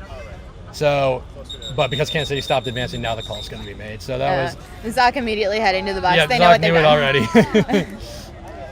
Also, Liam Zoc is one of the toughest defenders in the sport. Very physical, wants to make a hit every play. And cards come with the territory sometimes. One of the most tenacious players in the league. Absolutely. No problem with that play. Reyes kind of ducked into it. Not enough to make it not a foul, to be clear. Just Reyes was trying to be shifty. Zoc misjudged the play. It happens. Mm-hmm. So it'll be Kansas City ball. They'll be up a chaser. Well, actually, they'll be back to even because their chaser's still in the box. So it's 5-on-5 here. Little Q5 going on. I was going to say, we're getting close to Q4. Lauren Smith just kind of dancing, swinging it over. Kansas City's got to make some sort of progress towards the goal here. Exchange of beats. Now to Reyes. Reyes fakes several times. Now tries to go around. Digman runs into a beater. Reyes rips the shot. If Kaylee Johnson did that on purpose, it's illegal. She did not do that on purpose. She was trying to get out of the way, and Digman just collides with her. So well done by Reyes. But now all the beaters on the ground. Matt Brown going to beat everybody out, and here comes Digman on the run. And finds, the pass can't quite be completed, and it's saved by Kansas City. So a lucky break there for the Stampede. Is Melanie Rolfe wants that back, gave a little hop after that. She knows that slipped right through her fingers. I know that pain, it hurts. your heart. Pass is made, and there you go. Beaters pressing before Kansas City even cross half court. Chicago's going to get another chance. Liam Zock streaking right to that hoop. I'd like to see Rolf get another shot at that. I think with the beaters there, Digman's going to go a little slow here. Now to Melton. Melton fakes, thinking shot. Always thinking shot is Matt Melton, and that was called no good. Beat before. Rolf almost saved it, but I think they're going to say over the midline. Okay. Very, very close was Rolf. And very close was Melton to getting that shot off. So 2 very narrow misses for Chicago.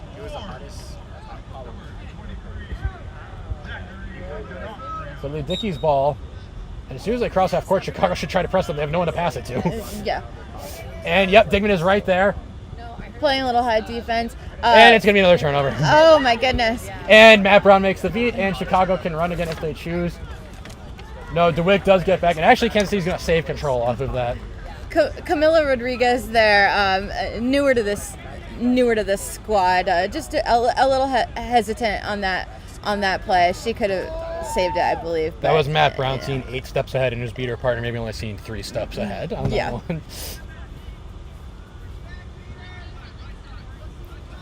Kennedy Murphy back in the game with Cole and Mercick Ellis. Murphy is going to take this one herself, though. All smiles from the head coach after that one. Kenny Murphy's got 2 goals in this one, and she didn't have to try particularly hard on either. And those are shots she can make in her sleep. Well, and she makes it look so effortless. Kansas City just not offering enough resistance to all this talent Chicago has to bear in the quad ball game.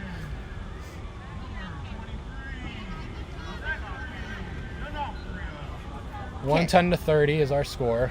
Kansas City with dodgeball control. Control is with Kansas City. Chanong is going to try to make something happen, but pulls it back out.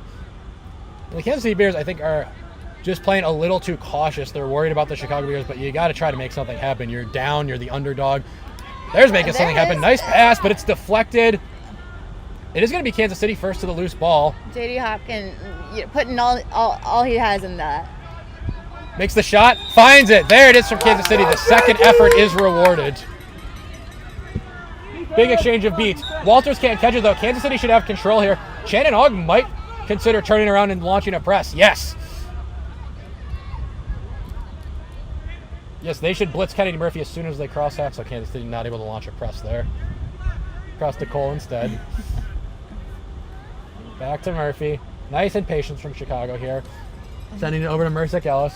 Relatively quiet game from DME in this one. Had a nice dunk earlier and just hasn't been needed as much as they were in game 1. Dodges a beat. And here comes Mercick Ellis again. Yep. We saw that one coming, I think. That one was loaded from a mile away. As soon as the beat missed, it's just how many fakes is DME gonna use to get to the hoop here? How many is it gonna take? Yeah, exactly. 120-40, and we have some sort of stoppage. Play.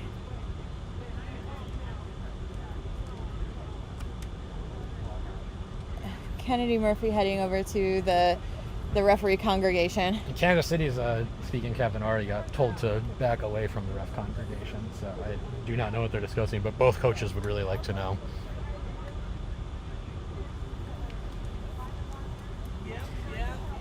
Despite the score, we are seeing some signs of life from Kansas City here. They're not rolling over.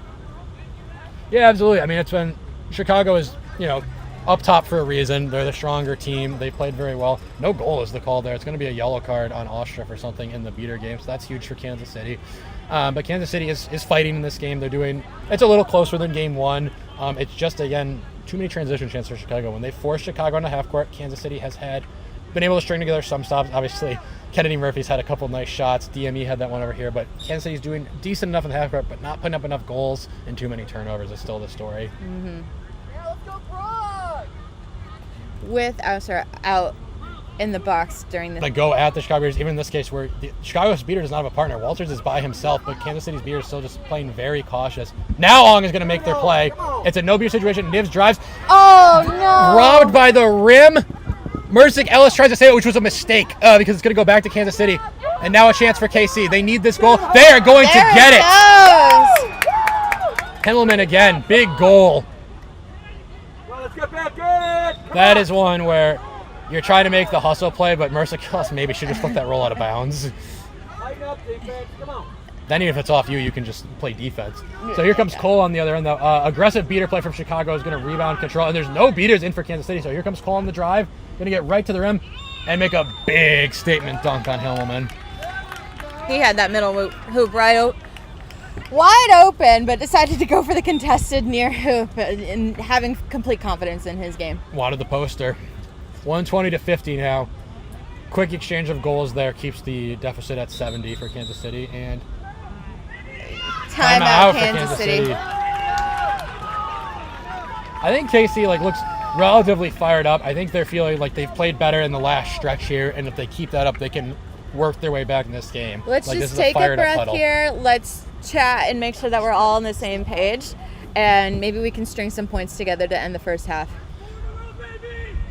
Kansas City's fired up. Chicago is the much quieter group, but I don't think that's any sort of Chicago meetups. I think they're just incredibly confident in themselves and their ability to win this series. They're a team that's winning, so they are just going to talk over a couple of things in this huddle, nothing too crazy. Kansas City, meanwhile, trying to get loud, fire each other up so they can work their way back into this series.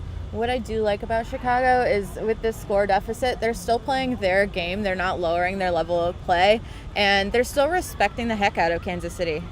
Yeah, no, absolutely. And you've seen, one thing I've always appreciated about Chicago is they'll be winning a game and you'll hear the players still talking about what they can do better and trying to, not in a mean way, but critique each other. They'll be like, we need to do this, we need to do this. They never let their foot off the gas, and that served them very well, and the great success they've had in MLQ and USQ over the last 3 to 4 seasons. They're a team that's always looking to improve. They always they play and practice with a chip on their shoulder. Absolutely. But Kansas City making it as difficult on them as they can. We've seen some great physical defense from Kansas City, and when they've been able to create no dodgeball situations, Kansas City is getting to the hoop and getting good looks. It's just being able to consistently create those chances that I think is responsible for the difference on the scoreboard here. So 120-50 in favor of Chicago. Everyone's heading back to their brim, so we should be about to resume here in a moment. Chicago will be on offense. Dodgeball control will be in the hands of Chicago.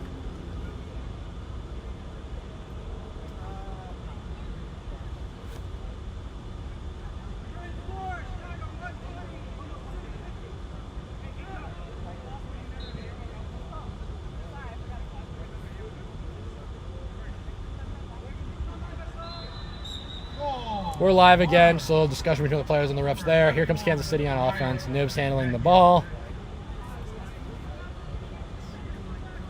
Over to Lawrence Smith. Chicago's playing trees. Kansas City is staying. It's because they're tired. Love the confidence out of KC here. Reyes creeping closer. Finds it. What a dime! And that was Kansas City's beaters did enough to distract Chicago's beaters, but now all of the dodgeballs are on the ground and Chicago is looking to run. Here comes Matt Troy. Someone is going to have to hit Matt Troy here. Will it be Neves? No, it can't be done. Troy gets all the way to the rim and finishes.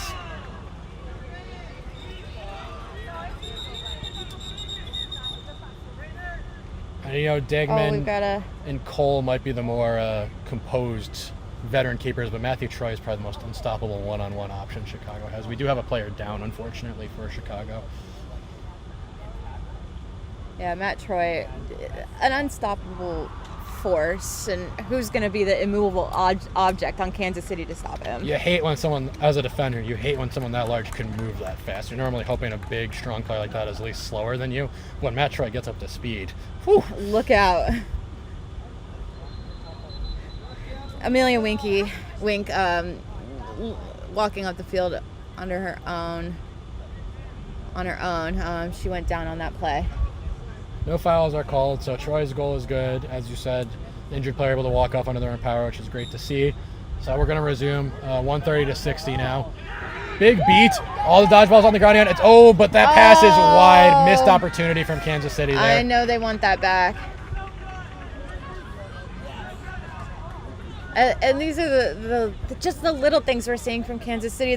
They string a good thing together with the beater play, and then an errant pass just tears it all down. They have the right ideas, but just the execution has been rough, and I think they are rushing a little bit because of just how much pressure Chicago's put on them in this game and the deficit. They feel like they need to get goals here, and they're just rushing a little bit. PG's just going to pull it back out.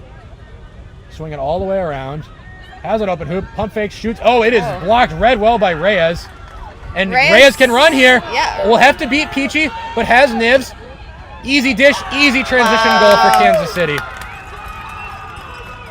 Good heads-up play on Kansas City there to see the transition opportunity and take advantage. No quit in Kansas City, and they're within 6 goals. We are on the edge here of like, if Kansas City can string 1 or 2 more together, it gets a little tough, a little dicey for Chicago, right? You don't want to only be up 4 or 5 heading to flag runner on pitch. This may be if Chicago can time it out the last possession pre-flag runner on pitch, and they're up 6 goals. But definitely signs of life in the second half from KC here. And I know we talk about Chicago's lines being just as strong one after the other, but look at who we have out in the quadball game right now. Nathan Digman, Kennedy Murphy, and Darian Mercick-Ellis. You can't get much better than that. A lot of firepower on the field right now. Digman is thinking shots, but there are a lot of bodies on the hoops, so going to go back to DME. Now a big beat from Matt Brown. Brown is also beat though, but DME dodges 1 beat, gets around Reyes, dunks. And Chicago was able to relay 1 back, and it's going to be the 20-minute stoppage, I believe.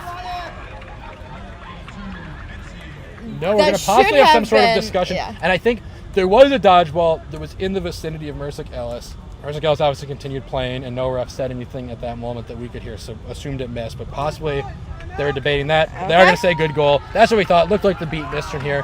So we are at the intermission. It's 140-70 in favor of Chicago. I appreciate the referees just making sure they really got that correct. So 20 minutes. Kansas City definitely played better in the second half of this game. Started really putting up some goals, a lot fiery, but Chicago just so composed, still able to come up with goals like that one we just saw there. And in the driver's seat for sure as we head into the second half of this game. You have to... Oh, go ahead. Oh, I was gonna say Kansas City has a lot to be proud of. I know. The first part of that first half was a little quiet from them. We would have liked to see a little bit more on both ends of the pitch, but after that timeout they took, they came out a new team. It was, I believe, it was 10-2 at one point, and KC is on a 5-4 run since then. Right, they played much better, and it's tough when you don't get the start you want and then you're playing from behind. But they've looked way more composed in the second part of this game. And you have to think flag runner is a must-have for Kansas City here if they want to come back in this game.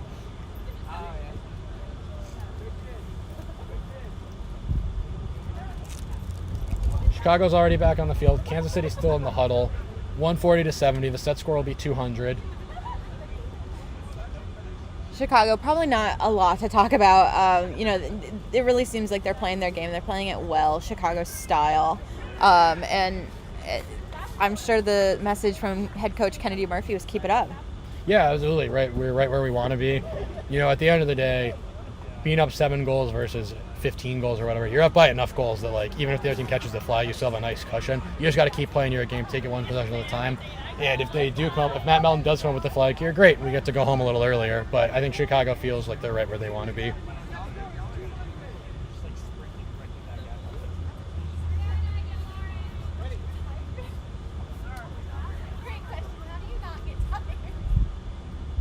$140-70. We're about to resume. The flag runner will come out. Is already out. The Seekers will come out in 10 seconds here. Kansas City with dodgeball control to start the second half. And they'll be here to quick catches. They're take it back into this game, I think. Pass is made to Reyes. Reyes is just going to have to beat Mercick-Ellis 1-on-1 because the beaters are focusing on call. He's going to rip a shot instead. Way too high. That's going to go over the midline and get turned over to Chicago. Those are the impatient plays I don't want to see, but Vincent Reyes! Okay! Okay! Can they beat Mercick-Ellis? The spin, the pass to Smith is not quite there. She'll be first to the loose ball, though. Another chance here. Drive, fake, spin, over to Reyes. Oh! Digman gets there in the nick of time. Reyes tried to volleyball swat it through the hoop instead of coming down 2 hands. And now Digman is going to be able to run. Finds Mercick-Ellis. And it's an easy bucket for Chicago. That is a heartbreaker for Kansas City. Oh, so much greatness on that play from Kansas City. I just would have loved to see it work out for them. Inches away from the goal for Kansas City. Instead, it's a fast break the other way for Chicago. Oh, no. Kansas City's Seeker was trying to get into the play before getting beat, and just unfortunately the way the body kind of barreled into the flag under there took the worst of the impact. Tough swing of events there. Yeah, that's rough. They're up moving, but obviously being flag runner is a very physical activity. great fight from KC on that last one. Reyes being able to rip the ball out of Digman's hands and then try to make something on offense there. And just unfortunate to not come up with the goal.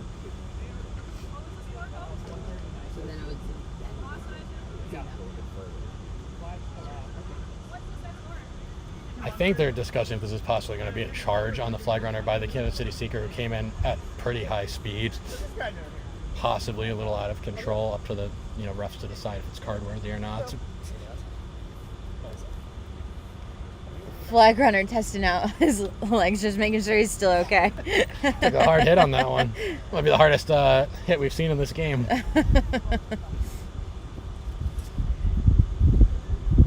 So 5 goals needed for Chicago, 13 needed for Kansas City in Game 2 here. Win for Chicago ends the series and puts them through to the semifinals. Win for Kansas City would force a decisive Game 3.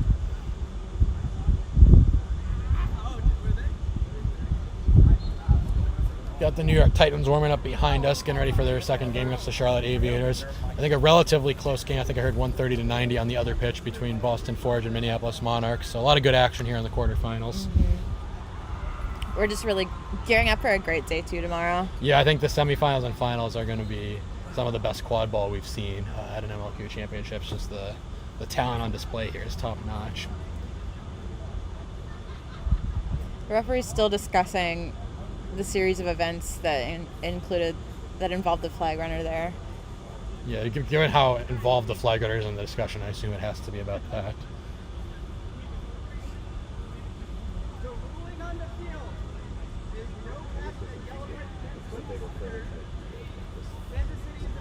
Okay, so I guess in that collision, Kansas City also he came up with the flag, but they're saying the catch is no good because it's a charge, yellow card, and Kansas City is immediately going to appeal that decision. So we're going to go to the VAR here.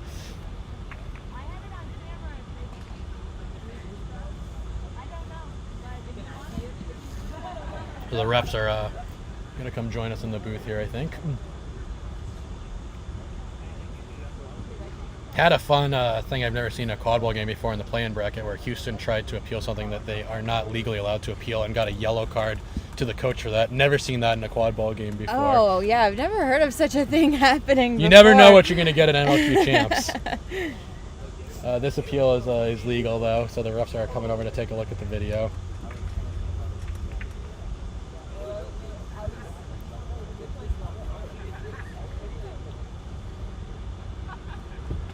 What do you think the conversation is on the Kansas City bench at this point? I mean, you're hoping that the appeal goes your way and you get 35 points here, but you're telling everyone that assume it's not going to happen, that we have to keep clawing our way back one play at a time.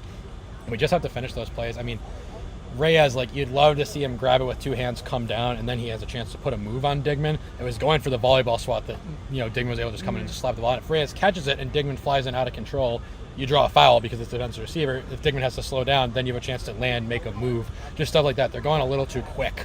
Yeah, it's like the mind is moving too fast, and you're thinking volleyball swat, this is all it can do. But if you can get 1 hand there, you can get 2 hands there and get better control on the ball. Yeah, absolutely. And you're up, your back's against the wall. Your Chicago has been beating you up this game. Their beaters are always on top of you. I understand why they think they need to go fast, but you're playing in Chicago's hands if you go too fast, right?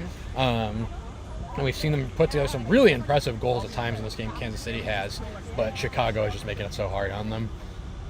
But I think, we've really liked the attitude we've seen from Kansas City in the second half of this game. They're fired up. They think they can still get back into this game, so they just keep taking it one play at a time. The refs are conferencing again here about the appeal. I have zero insight. It was 30 yards away from us, so we'll just have to trust the refs on this one. We'll find out at the same time as everybody else. Yep. And regardless of how this, whatever the result may be, I do hope that Kansas City still continues to come out and play hard, and they don't lose some of their fight, regardless. We were talking about that, in the Charlotte New York series. It's anything that these younger teams can put together at MLQ Champs is good because it sets the tone for next year. This is a pretty young Kansas City team. Some of the star players they've had in the past aren't on the team anymore. Some of them are on Chicago, in fact. But this young Kansas City group has been really impressive this season. Obviously a short regular season in the South, but has brought the fight to Chicago, and I think there's a lot they can take away from this once they go back and look at the film. Commissioner Amanda Dallas speaking with speaking Captain Nivash J. Ram. I assume, given how lengthy the discussion is, this appeal is going to go Kansas City's way. If the appeal was going their way, you'd think the conversation with Nivash would already be over. That was also with Amanda Dallas, who's also the commissioner of the league.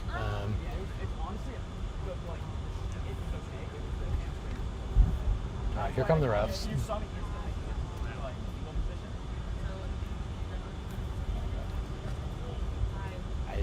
There's still The referee, okay, so the discussion. refs are coming over to look at the film again. They're going to take another look here. So the appeal remains ongoing. 150-70 our score.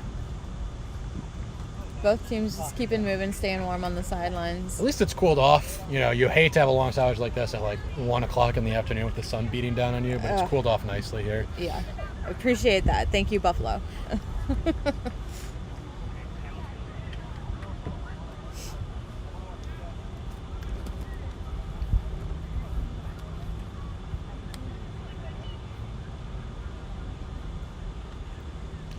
Chicago looking in high spirits regardless. I think Chicago's like, at the absolute worst case scenario, this appeal works, they catch, and we're still winning by 5 goals and only need 5 more to win the game. So I think they are as unbothered as they look by this. Yeah, they're in a good spot. They've been playing well, and if they can just maintain the same level. Yeah, the hardest thing in a long stoppage like this is just not getting tight, not losing focus. Exactly. Okay.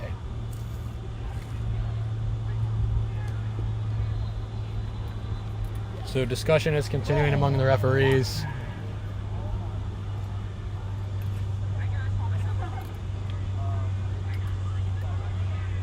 Obviously, Kansas City, you know, the catch doesn't tie the score or anything, but I think if they do succeed in this appeal and get the grab, only down 5 goals, you would need 10, Chicago would need 5. That is doable. You would have to flip the script on how the game's been going so far, which is that Chicago scoring at a faster rate than you, but it's certainly possible. We've seen teams go on like a 10-5 run, or a 10-4 run it would have to be.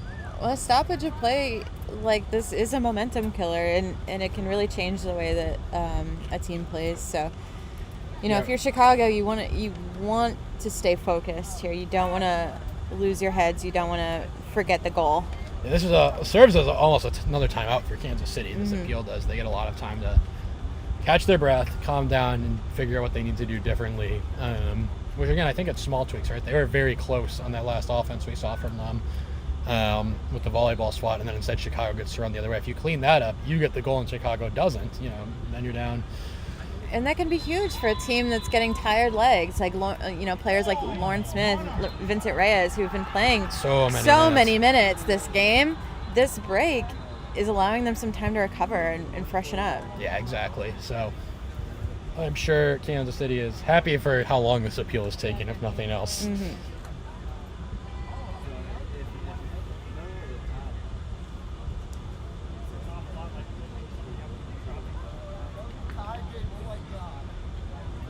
So I assume gameplay is looking at this point, because the referees are just kind of standing around. So gameplay is now reviewing this, I assume, is where we're at in the process.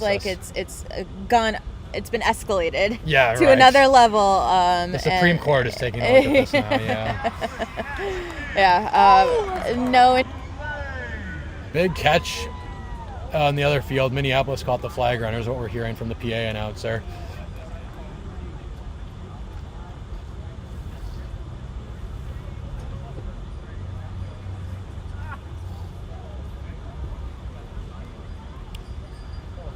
It's an interesting series over there. I think Boston ended up pulling away in game 1, but it was something like 2-1 10 minutes into the game, just super low scoring.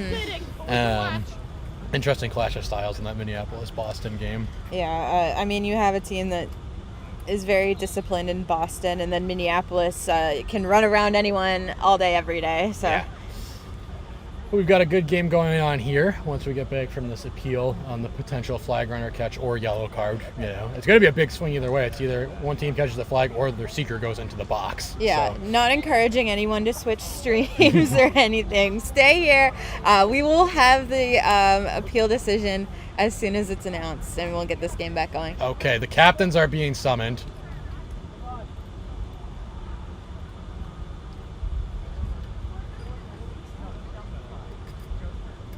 But we are progressing towards something here. I think we should be allowed in this meeting too, so we can tell the viewers what's going on.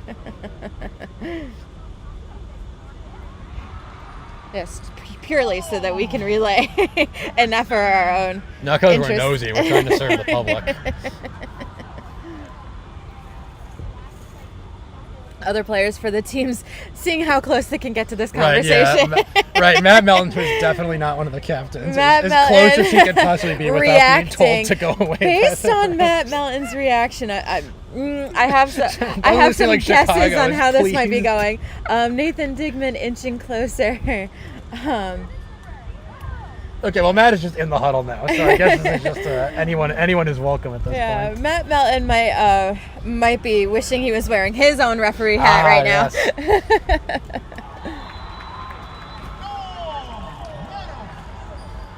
It's a long discussion here, so something complex is being imparted to the players. If Matt Melton's reaction was any indication, I do believe that this will likely be going Kansas City's way, and the appeal will be upheld. Or excuse me, the call would be Yeah, overturned. the appeal is going to succeed, Yeah. but the call would be overturned. The conversation directed almost solely at Kennedy Murphy at this point. Nathan Digman putting on his best perplexed face. Yeah. Okay. All right. We're good, Okay. says Kennedy Murphy. I heard that. Yeah. Catch is good. Kennedy Murphy just gave the signal that the catch was good.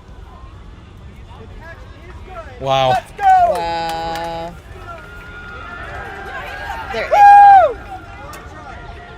There is a... Okay, so we've got a yellow card on Seeker J.D. Hopkin for a charge. After the catch, I guess. So the After the flag was pulled and then momentum just carried them into a charge. I guess that was why they had to explain it to the captains, because that is a confusing call, to say the least. That's got to be the most successful appeal in MLQ history, though, and then it gives you a flag runner grab you weren't going to grab. That's 35 points. That's the most you could ever get off an appeal. I would love You'd love to not get the yellow card, but But I mean, okay, so that puts a chaser in the box for Kansas right. City now. Chaser has to serve that penalty, I would assume. All right, so 150 to 105 is now the score. So Kansas City back into the game a little bit. They would need 10 goals. Chicago needs 5 to finish it, but Kansas City is closer than they were 10 minutes ago. Mm-hmm.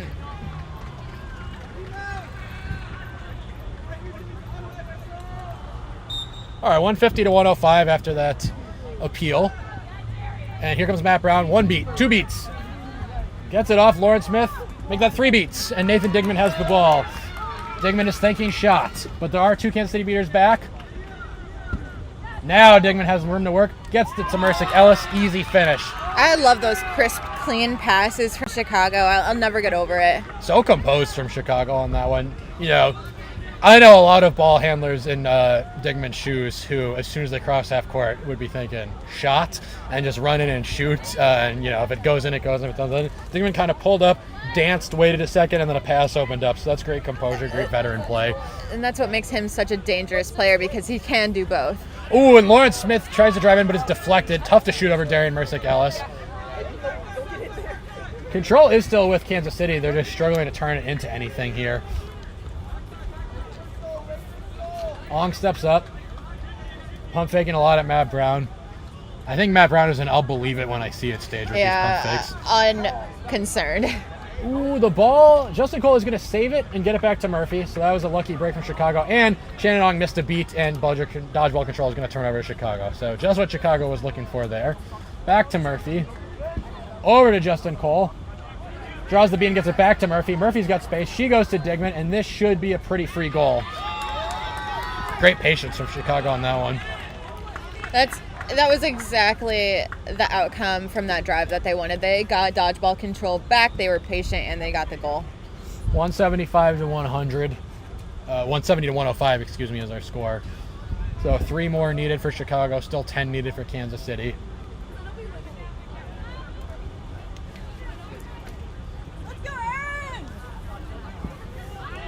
Matt Brown gets beaten in the back by Shannon Ong, but the way the dodgeballs deflect, control is going to stay with Chicago. Oh, they're calling that beat before. And Chicago gets the stop, has dodgeball control, and now is going to have a fast break. No beater back, only chasers to beat. Digman So wheels many around, opportunities. gets it right over. Easy finish, and Chicago is just 2 away. Matt Troy back into the game, the closer in for Chicago. Great catch by Kaylee Johnson. Oh Another my great catch. goodness. Everyone's catching everyone's beats. And now it's, Chicago, I think, is going to try to press against Kansas City here. Yep, here Kansas comes City Matt does Brown. not have a dodgeball in this game. Everyone is beat for Kansas City. Justin Cole is running. Justin Cole is going to dish it off to Matt Troy for another Too easy easy. one. Too easy. Matt Brown just blew up that entire play after their partner made a great sequence to start that off with a great catch on Kaylee Johnson's beat attempt. Kansas City still 10 away. With that last goal, Chicago just needs one more goal to win this game. Yep. On the precipice is Chicago. Here's Vincent Reyes. Loved what we've seen from them this series. Tries to rip a shot. It is knocked down by Matthew Troy. And Reyes is beat. Troy is going to come with the loose ball. Justin Cole is streaking down the field. And there it is, the home run alley-oop to Justin Cole sends Chicago to the quarterfinals. They win 200-105. That game could not have been better executed by Chicago. They had crisp, clean passes, which we didn't see so much in that first game. That first game, they were still getting warmed up. The passes weren't looking great. The passes looked pristine that game. They kept their heads through that entire appeal process, and then when it didn't go their way, they came out and they still took the fight to Kansas City. I think Chicago looks about 1,000 times better than they looked a couple of weeks ago in the last series of the regular season against Minneapolis. They look composed. They've shaken up the lines, and the lines they've settled on look a lot more. The chemistry looks better. Everything looks more crisp. They look great. They could not have asked for a better quarterfinals performance. I think any team who has to face them in the semifinals is in for a difficult task. Yeah, so Chicago probably heading to the semifinals, but I do believe they have aspirations of a third finals run in a row.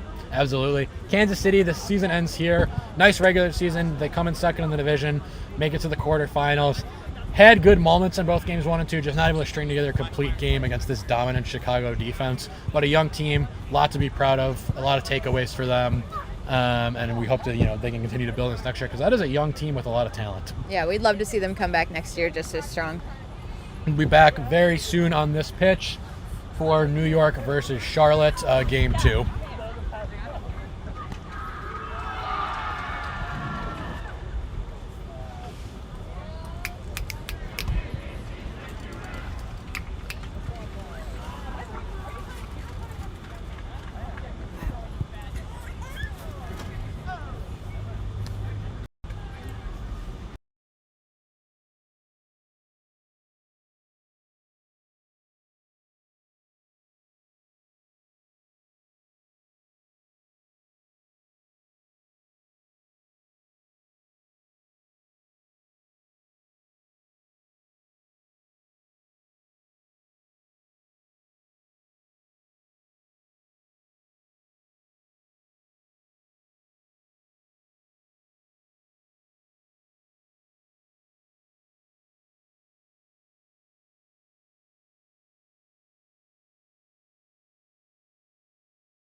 All right, welcome back to MLQ Championships 2025. Game 2 of the quarterfinals between Charlotte Aviators and New York Titans. New York Titans took Game 1 by a huge margin. Win here would punch their ticket to the semifinals. Charlotte will try to flip the script and win this one to force a Game 3. And we are ready for brooms up here. Ryan Davis versus John Jackson again. Jackson has it. Dishes it back off to Leo Freed. A better opening run for New York. After a truly bizarre one in Game 1. So Vincenzo Chico won a dodgeball and then immediately subs for New York. New York has control. Pass is made off to Molly Potter. She's going to try to work on Slominski. Josh Peck is there, trying to lock up the middle of the field with the one dodgeball for Charlotte.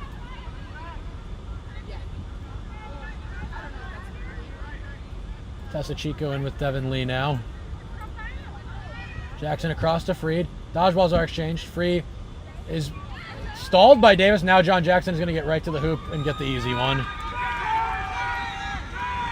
But Ryan Davis is with the immediate answer. All right. And the entire New York bench was yelling, turn, turn, turn. Their beaters did not turn. Yeah, I think. So heads up play from Ryan Davis there, similar to the opening of Game 1, and it's 10-10.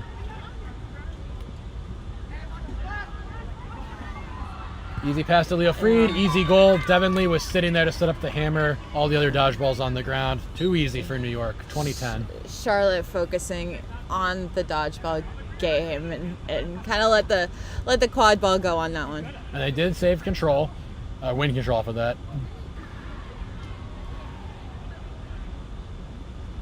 Davis bringing it down the side.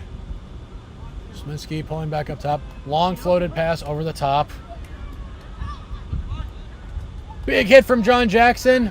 And he's brings the rubber. That deflects in. The ball kind of popped loose. Maybe a pass to Slominski. Maybe just a prayer, and Ryan Leary deflected it into the hoop. Very unfortunate for New York. Oh my goodness. What are the odds of that? But now we're having a discussion, so we'll see if it stands. But just an incredible lucky bounce there. Yeah, John Jackson and Leo Freed all over Cole Tibbs on that one. Tibbs keeps their arm free enough to kind of just squirt the ball out and hope something happens, and their prayers appear to have been answered.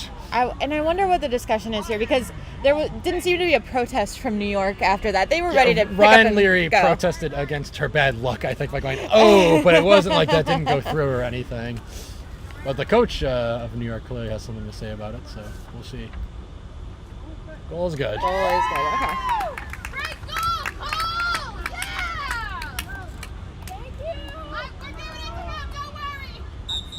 20-20 is the score, 2 minutes into this one.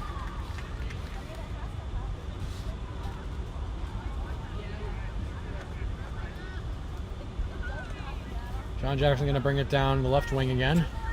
Met by Davis. Leo Freed has a ton of space to operate. An exchange of beats. Now Freed is going to be able to drive right in. One more pass to Molly Potter for good measure, and it's a goal. Davis is not going to be able to fast break this time as the ball rolls over half court, necessitating a reset. So it's 30-20. New York having no problem scoring in this one. Charlotte is so far scoring, but through a rather interesting series of circumstances. Pass is made, but Tibbs is immediately beat, and this time New York will get the stop. And they're going to look to run right away. Tani Bonadio misses the beat on Tessa Chico. Leo Freed hits the lane. Devin Lee clears everyone out. Big hit from Ryan Davis, but the ball is off to Ryan Leary. She shoots, and she scores. All right. You know, I like seeing the physicality from the Aviators coming out here, and I also like that the New York Titans are kind of taking it to them. I could see them trying to run the Aviators off the pitch here. Fearless drive from Leo Freed there, and took a hard hit as a result, but got the dish off to Leary, who sinks the shot. So very aggressive from New York. Tibbs is going to try to bring the ball down the wing again. Goes back up to Ryan Davis. Control with the pair of Chico and Lee for New York. Exchange of beats. Ryan Davis is going to try to go off it. Shoots. No good. No good. New York inbound. So I think a good look from Davis there. Must have just pushed it a little wide. Bonadio should save control here for the Aviators. Yeah, it was hard to tell from our angle, but Big swat from Leo Fried isn't going to turn into anything. Devin Lee is subbing, but Tony Bondio's not going to go at Tussa Chico. Just let Take K come into the play. Probably smart. The respect for the quadball players in this game is huge. Chico's beat. Fried goes back to... Nope, goes to no one as John Jackson was beat because I think Fried must have thought that Bondio's dodgeball was on the ground. It was not, so an easy beat. And here comes Ryan Davis trying to push the pace. 40-20 the score in New York's favor. Control with Lebov and Richard.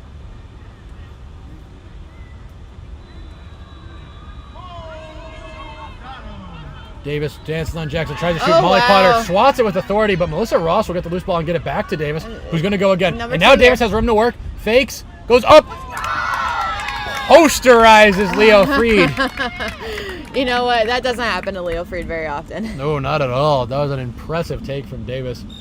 So 40-30 now our score on Charlotte. I think has to be feeling pretty good about the situation they're in here. Yeah, they're really sticking into this game. Several minutes in and it's still tight. They're within 10. I'd be happy with my play if I was Charlotte. Yeah, absolutely. The trick is just going to be keeping it this way. Oh! Jackson loses the ball for really no reason, just kind of squirts out, but it's not going to result in anything. But now there's a chance to press. Leo Fried just sends it very deep over to Leary. Ross is going to have to contend her. Another shot attempt from Leary. John Jackson is able to save it, but Cody Lebov is there. Jackson just kind of pops the ball into the air. Oh, almost not enough hustle. Yes, so much hustle out of New York. Leo Fried blocks that beat. Met by Davis. That beat also misses. Big dunk from Fried. I think the refs are going to discuss if that last second B attempt from Charlotte made contact, but as it stands, one impressive goal out of the Aviators, or out of the Titans, excuse me. Leo Fried streaked back into play that they really didn't seem like they had a chance at, but Tate K just knocked out the Charlotte beaters and chasers and gave Fried a chance to come with the loose ball. The goal is good. What an individual effort from Leo Fried and Tate K on that one. Absolutely incredible. Just the will to stick with that play. Yeah. Made something out of nothing. So what would have been a great stop from Charlotte instead turns into a goal for New York. 50-30 now our score.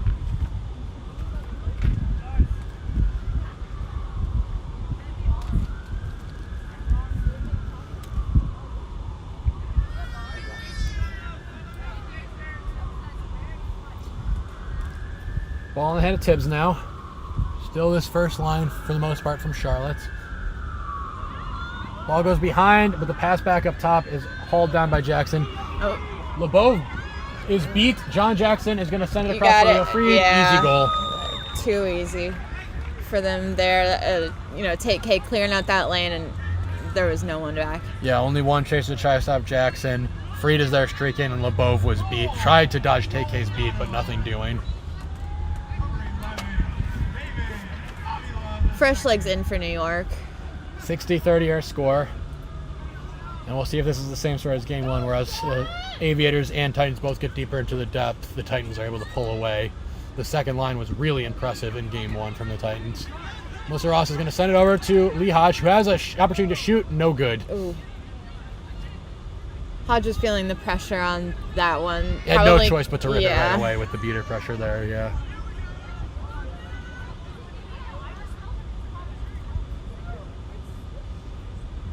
So it's Eng handling the ball for the Titans now. Sends it over to Annika Kim.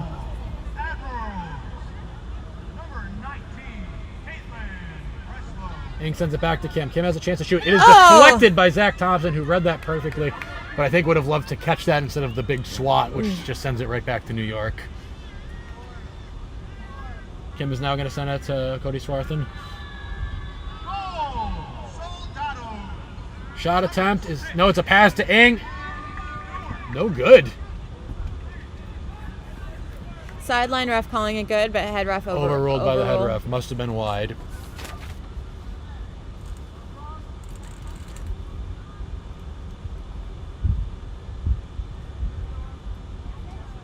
Ball across to Hodge, met by Cody Schwarin. A screen set here, but doesn't make enough impact for Hodge to break free.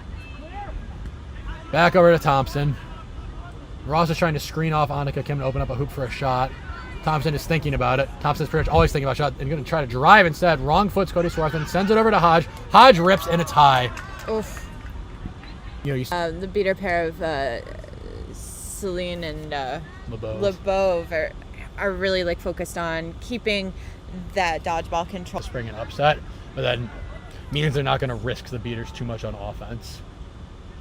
But they might need those beaters to open something up on offense. What I'd like to see is maybe risk it a little more on defense to try to create a fast break instead of they're just kind of waiting around hoping New York will miss a shot as they do there, and eventually the ball ends up with Hodge. And again, this is your chance to push a little bit for Charlotte, but they're just not going to take it. Yeah, this would have been the transition opportunity I would have liked to see from Charlotte. I'm just wondering if they have the energy, the legs, the gas. They're feeling very tired after 4 games this morning and then that game 1 against New York. They played more games than anyone else still in the tournament. Hoop is knocked over. Here comes Hodge. Over to Thompson. Thompson rips one, no good. And these shots just are not falling for Charlotte. It's the same story again and again. And it's against hoops that I just don't necessarily think are that open. New York is in the trees. They're sitting low on the zone. They're ready for these shots. I need a little more movement, a little more. You're going downhill to get some more momentum maybe on these shots. Yeah, they're not making New York work very hard for this.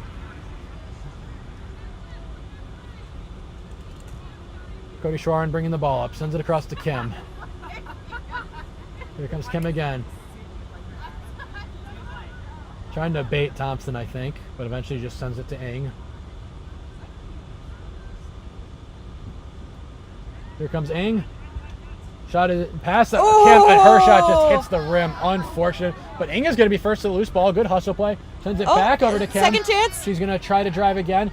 Gives it to Cody Schwarren, who's going to get wrapped, break through the wrap, and finish. So it's a third effort for New York that gets the goal there.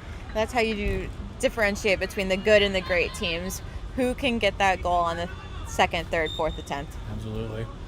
So 70-30 our score. We're 11 and a half minutes into the game. I think Charlotte can still feel decent, but they have to start putting up some more points here.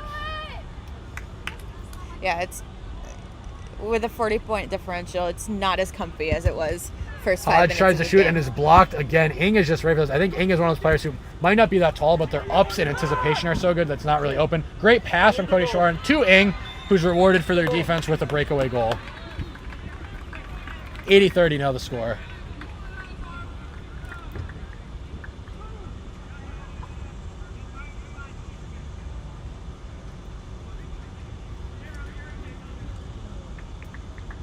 Hodge bringing the ball up. Yeah, Jordy!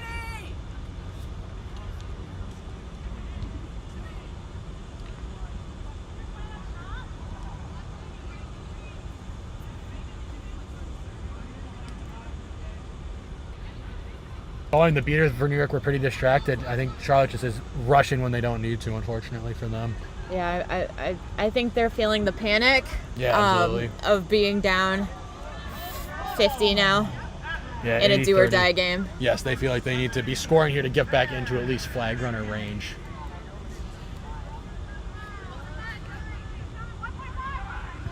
Lee sends it to Zach Armatrain, who I don't think we saw in game 1. We nice didn't. pass. There is Chef Sitabata.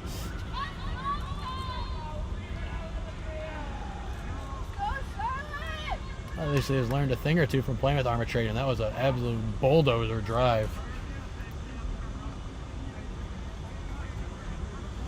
Davis is going to bring it into the corner now. Oh, and the pass can't be handled, and Mike Lee is going to get an easy breakaway goal.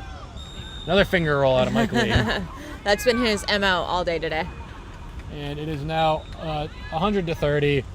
Charlotte's starting to get very deep into the depth, and they're going to need to figure something out fast here if they're going to stay in this game. Yeah, that's sort of been the story today in these quarterfinals. Yeah, it's tough for a team that had to go through the consolation bracket, going up against New York, who didn't, and who has an extremely full roster. Yeah. Pass made to Slominski, who makes the next pass to Morgan. Morgan can't quite handle it, though. And eventually Morgan is going to be beat by Chico. Vincenzo Chico, that is. And Mike Lee has the ball now. So another stop for New York.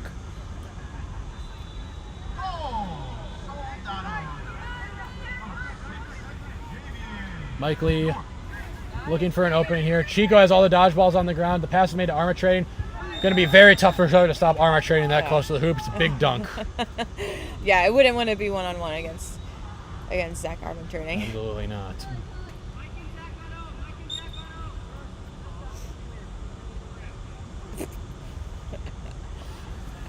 Mike Lee and Zach Archer have been called the sub, and I think are having too much fun to want to sub out of this game. Right. 110 to 30. We're 15 minutes into the game now. Ball goes back to Davis. Mike Lee is there. That pass has been read all day. And just waiting for a receiver. Goes high to armor trading, who is taller than Cole Tibbs and able to come up with the ball and gets a huge dunk in transition. So Lee and armor trading get to have one more goal before they're subbed out of the game. As they've been hoping for, I think. We've got Freed and Jackson back into the game for the Titans. Melissa Ross back in for the Aviators. Josh Peck in as well at beater with Hannah Reese.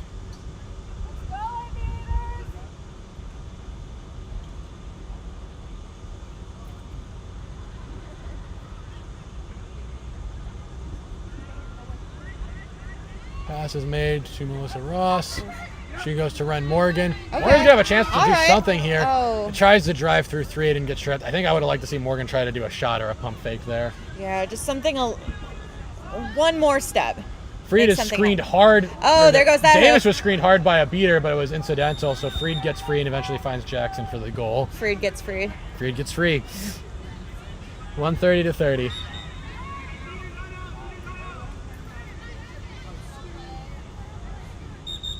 Titan beaters maintaining control for the last good chunk of this game. Timeout from the Aviators. I think that is a good idea. If nothing else, than just to get their players some rest. Everyone looks pretty gassed out there right now. Yeah, I think the wear and tear from the day is certainly catching up with them.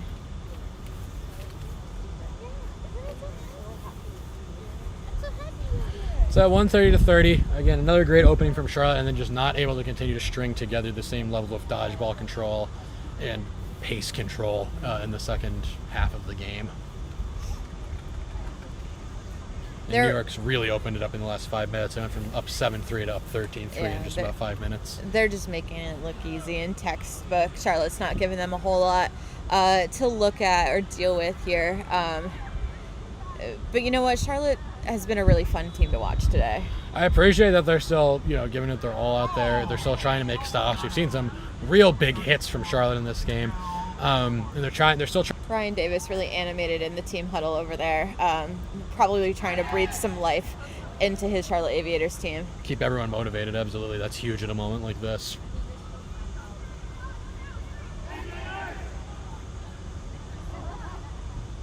Teams are coming back to their brooms. We got about 4.5 minutes till the 20-minute stoppage here. And it will start as the Aviators ball off the timeout.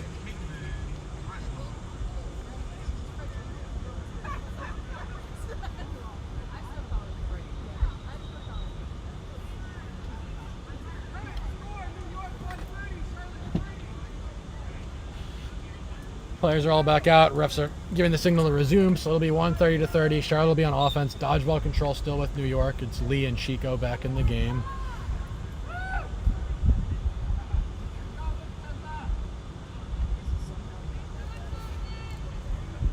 Pass is off. Trying to work from behind. And that pass has been intercepted all day by New York. They just know Charlotte's eventually going to swing it back up. Not going to work for them, and this is going to lead to a transition goal.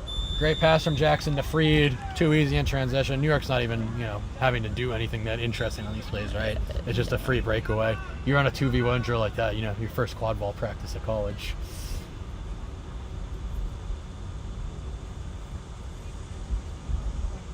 $140 to 30 now our score.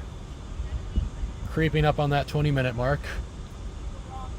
I think Charlotte needs to try something besides that move to the wing that eventually just goes back to the keeper, because New York's keepers are just sitting on it. At the very least, that long pass back up to the top of the key, that's getting picked off 9 times out of 10. And Made it higher that time at least, but like you're not even creating anything with that probe because New York knows eventually you're going back up top. right. And if they sit back, Charlotte's going to have to advance the quad ball. They can't just pass around at the top. All right, it's going to be Davis who tries to pull it behind this time. Then goes, but the beat is Oh, that was clear. called clear, so a chance for Charlotte here, but that it's shot or given pass away. is just easily intercepted. New York starting to move in here. Josh Peck is going to blitz. The ball goes right across to John Jackson.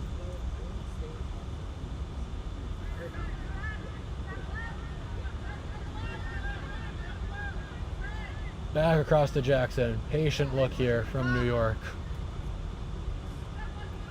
No need to rush it wow. away. That is a bounce Great. pass to Leo Freed. And the goal is good. The beater play by Josh Peck there. So impressive, and unfortunate it didn't work out for the Aviators on that one, but that was a hard throw that they blocked. On the Titans end, Anna Blanchfield with a nice bounce pass to Leo Freed there for another goal. 150-30 now our score.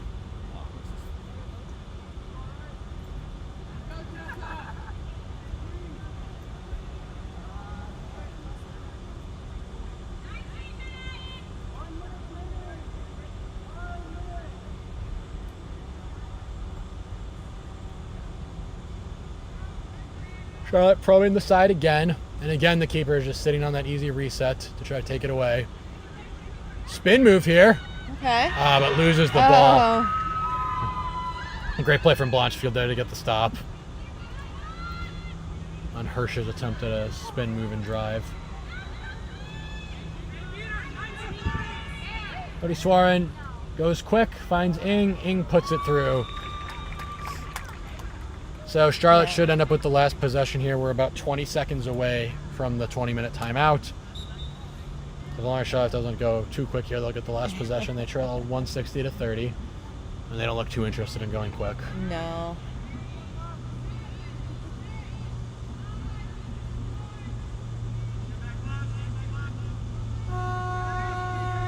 Braxton Hale overlaps and then sends it over. Back and forth with Hirsch. Actually, with White. Corinne White. Thompson has it behind the hoops. Now they're going to go all the way over to Ross. Back Ross up has the back top. of the Hale. Almost intercepted Almost again, but picked off. this time it's a little bit of an overplay. Oh. But Hale's shot is just picked off at the hoops. Nothing doing for Charlotte. That's kind of been the story of the game. Yeah. It's a tough watch. I appreciate what they're trying to do. The shots just aren't there, but I think they're not confident in their ability through driving or passing to generate anything. New York's beaters don't feel threatened by Charlotte's beaters. No, New York is truly just playing their game. They're not getting caught up in anything that Charlotte may be trying to do, and keeping their heads, not playing down to any sort of level, and not allowing Charlotte any leeway here. Yeah, absolutely. I think Charlotte is probably up against the end of their season here. This is their 6th game of the day. They're very tired. They've really struggled to get any cracks against this New York offense. We'll see what they do coming out of the timeout here. Obviously, they'd love to get the flag grab for pride, if nothing else, right? This is a team that takes a lot of pride in their flag runner and pitch game, both from the seeking of Ryan Davis and the beating of Richard, Bonadio, and LeBeau.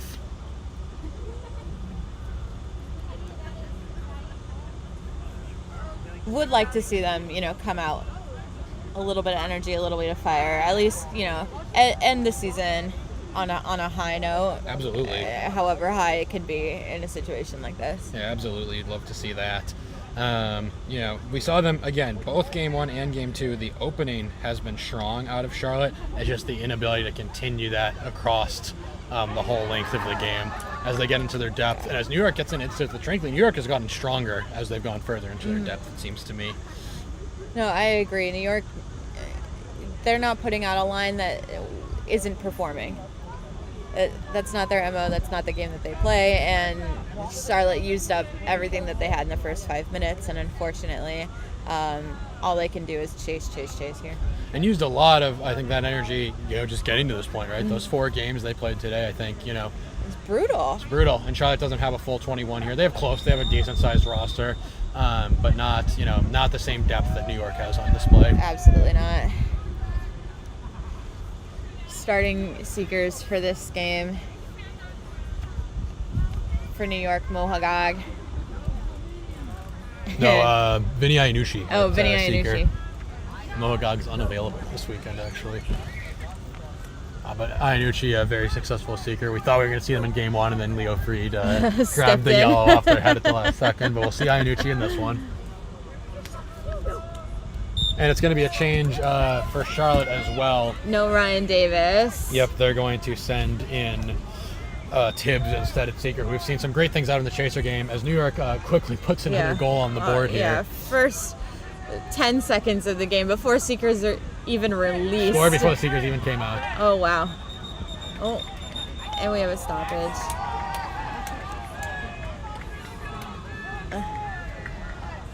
And Tibbs gets an illegal swat, I think, for their first shift in at Seeker. You hate to see swat off pitch. Heard Vincenzo Chico giving a very New York, whoa, hey, to try to get the ref's attention on that one. Meanwhile, Iannucci got a really close look at that flag runner. Yeah. On that first attempt, so, this might be short-lived. We'll see here. Obviously, with Charlotte with the seeker in the box, it's going to be a lot of chances for Iannucci here. Iannucci is a very technically precise seeker, I've always found. But pulled off brim there. Mike Lee just taking their sweet time in the quad ball game. All the dodgeballs are either on the ground or Slender Shark trying to run down control. So Lee is just going to try to work on Hale here. Braxton Hale doing a good job containing Mike Lee, though Mike Lee might just be... New York's bench yelling, score, score, score, giving them the go-ahead to a little end too this cute drive. there. Eventually, Armor Train does get beat, so New York tried to stall and doesn't even get the goal now that they could have had earlier in that possession, I think. But Braxton Hale, meanwhile, is going to find a nice pass to Nick Thompson, who scores from that hoop. That's Charlotte's first goal in about 15 minutes. Yeah. Beater's otherwise occupied. Oh, Leo Fried pantses the flag runner, but does not get the tail.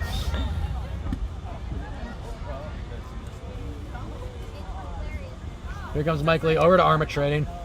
Armor Trading, and no one on Charlotte is really going to have any chance to stop Armor Trading with a head of steam there. Oh! Fried almost gets it that time. Beat by Richard, though. Here's Hodge. Hodge is beating the back, had no clue Chico was... No, they're called clear. That was LeBeau's dodgeball, I think. Oh, okay. Hodge's shot is ripped down, and here comes Armor Trading. Gets through Thompson. Passes it off to Mike Lee. Lee's going to work on Hodge now. Lee getting deep behind the hoops.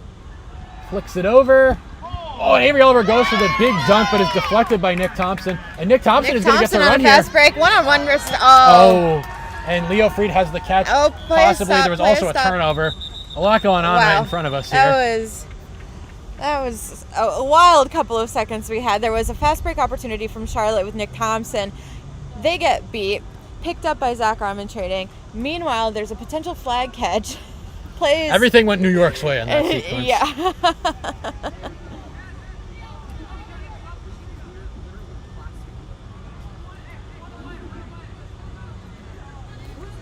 So 180-40. If this catch from New York is good, they'd be at 215 and set score is 220.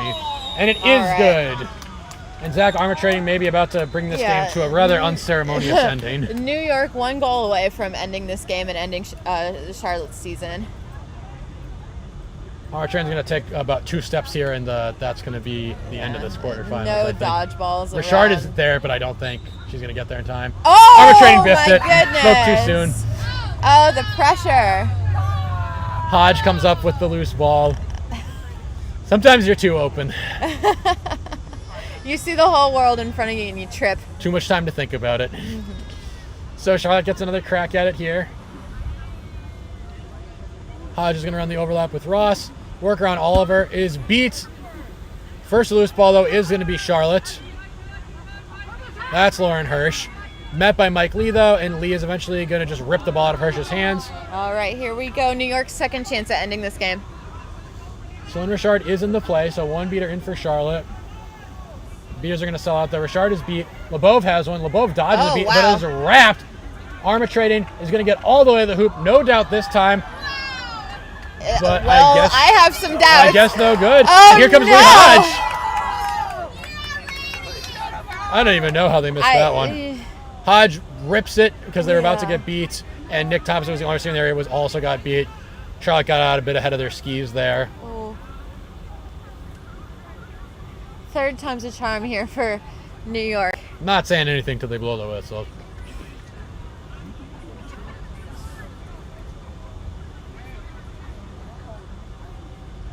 Here comes Lee again. Dodgeball control is with the Titans. Presumably they're just going to keep trying to sell out to create that one goal they need. Leading 215 to 40. One goal finishes it for them here. Serena Diaz is going to exchange with Richard, who catches the beat. And it's a no beat good was again. called. Someone was definitely beat.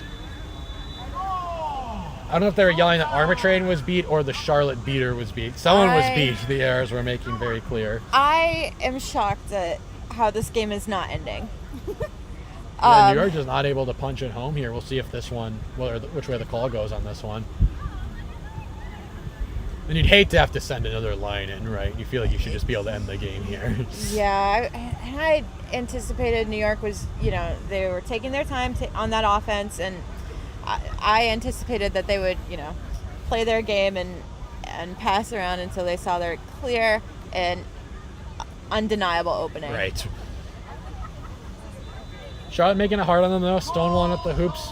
I just think as a beater in this, we can sell it. I'm just going to run in and throw as hard as I can. And Sun Richard just caught it. So, I mean, selling out for that one goal, it sort of changes your game plan. Just play your own game and treat it as any other point. Because at the end of the day, that's what it should be. It's just a normal goal. It's just like the other 18 you've scored in this game. A long discussion here, just trying to figure out what happened during that offensive possession by the Titans.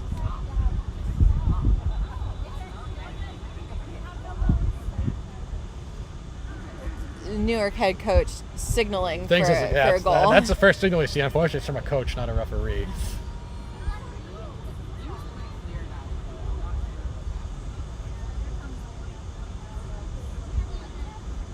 Celine Richard in conversations with an assistant referee as well, maybe pleading their case. I have no idea what's happening. Okay, we have a foul. Okay, well, it's a card on Charlotte. So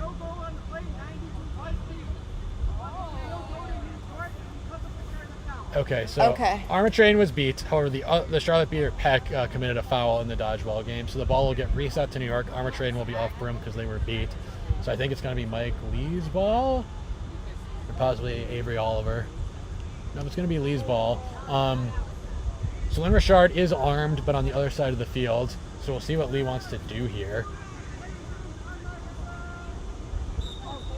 A bounce pass! Saucy, it's intercepted. Oh my goodness! I don't know maybe New York is just doing. Wants to keep playing. Are they having too much fun? Here comes Thompson for Charlotte. Charlotte's having fun. Getting a lot of stops here. Yeah, I'm glad. You know what? I'm happy for them. Thompson fakes. Wrong foot's Lee. Shot is deflected by Armor Trading. Oh, Melissa Ross trying to hit the ball three. Avery Oliver shoves her off. All right, attempt number 4 here for the Titans. Here comes Armor Trading. Gonna dish it off to Lee. And let's see. It looks like New York might go a little slower this time. Lee driving in, finds Armor Trading. That time, Armor Trading gets all the way to the hoop. Beaters did their job creating an opening. New York, after a little difficulty, manages to finish this one 225 to 40. They advance to the semifinals. It almost seemed like they wanted Zach Armor Trading to have that goal. They didn't want him to leave the field, leave this game without, finishing what he started. So a great season for Charlotte comes up to an end of the quarterfinals. New York will play Chicago, their old nemesis, in the semifinals tomorrow. And that's going to do it on pitch 2 here for MLQ Championships. We'll see you tomorrow.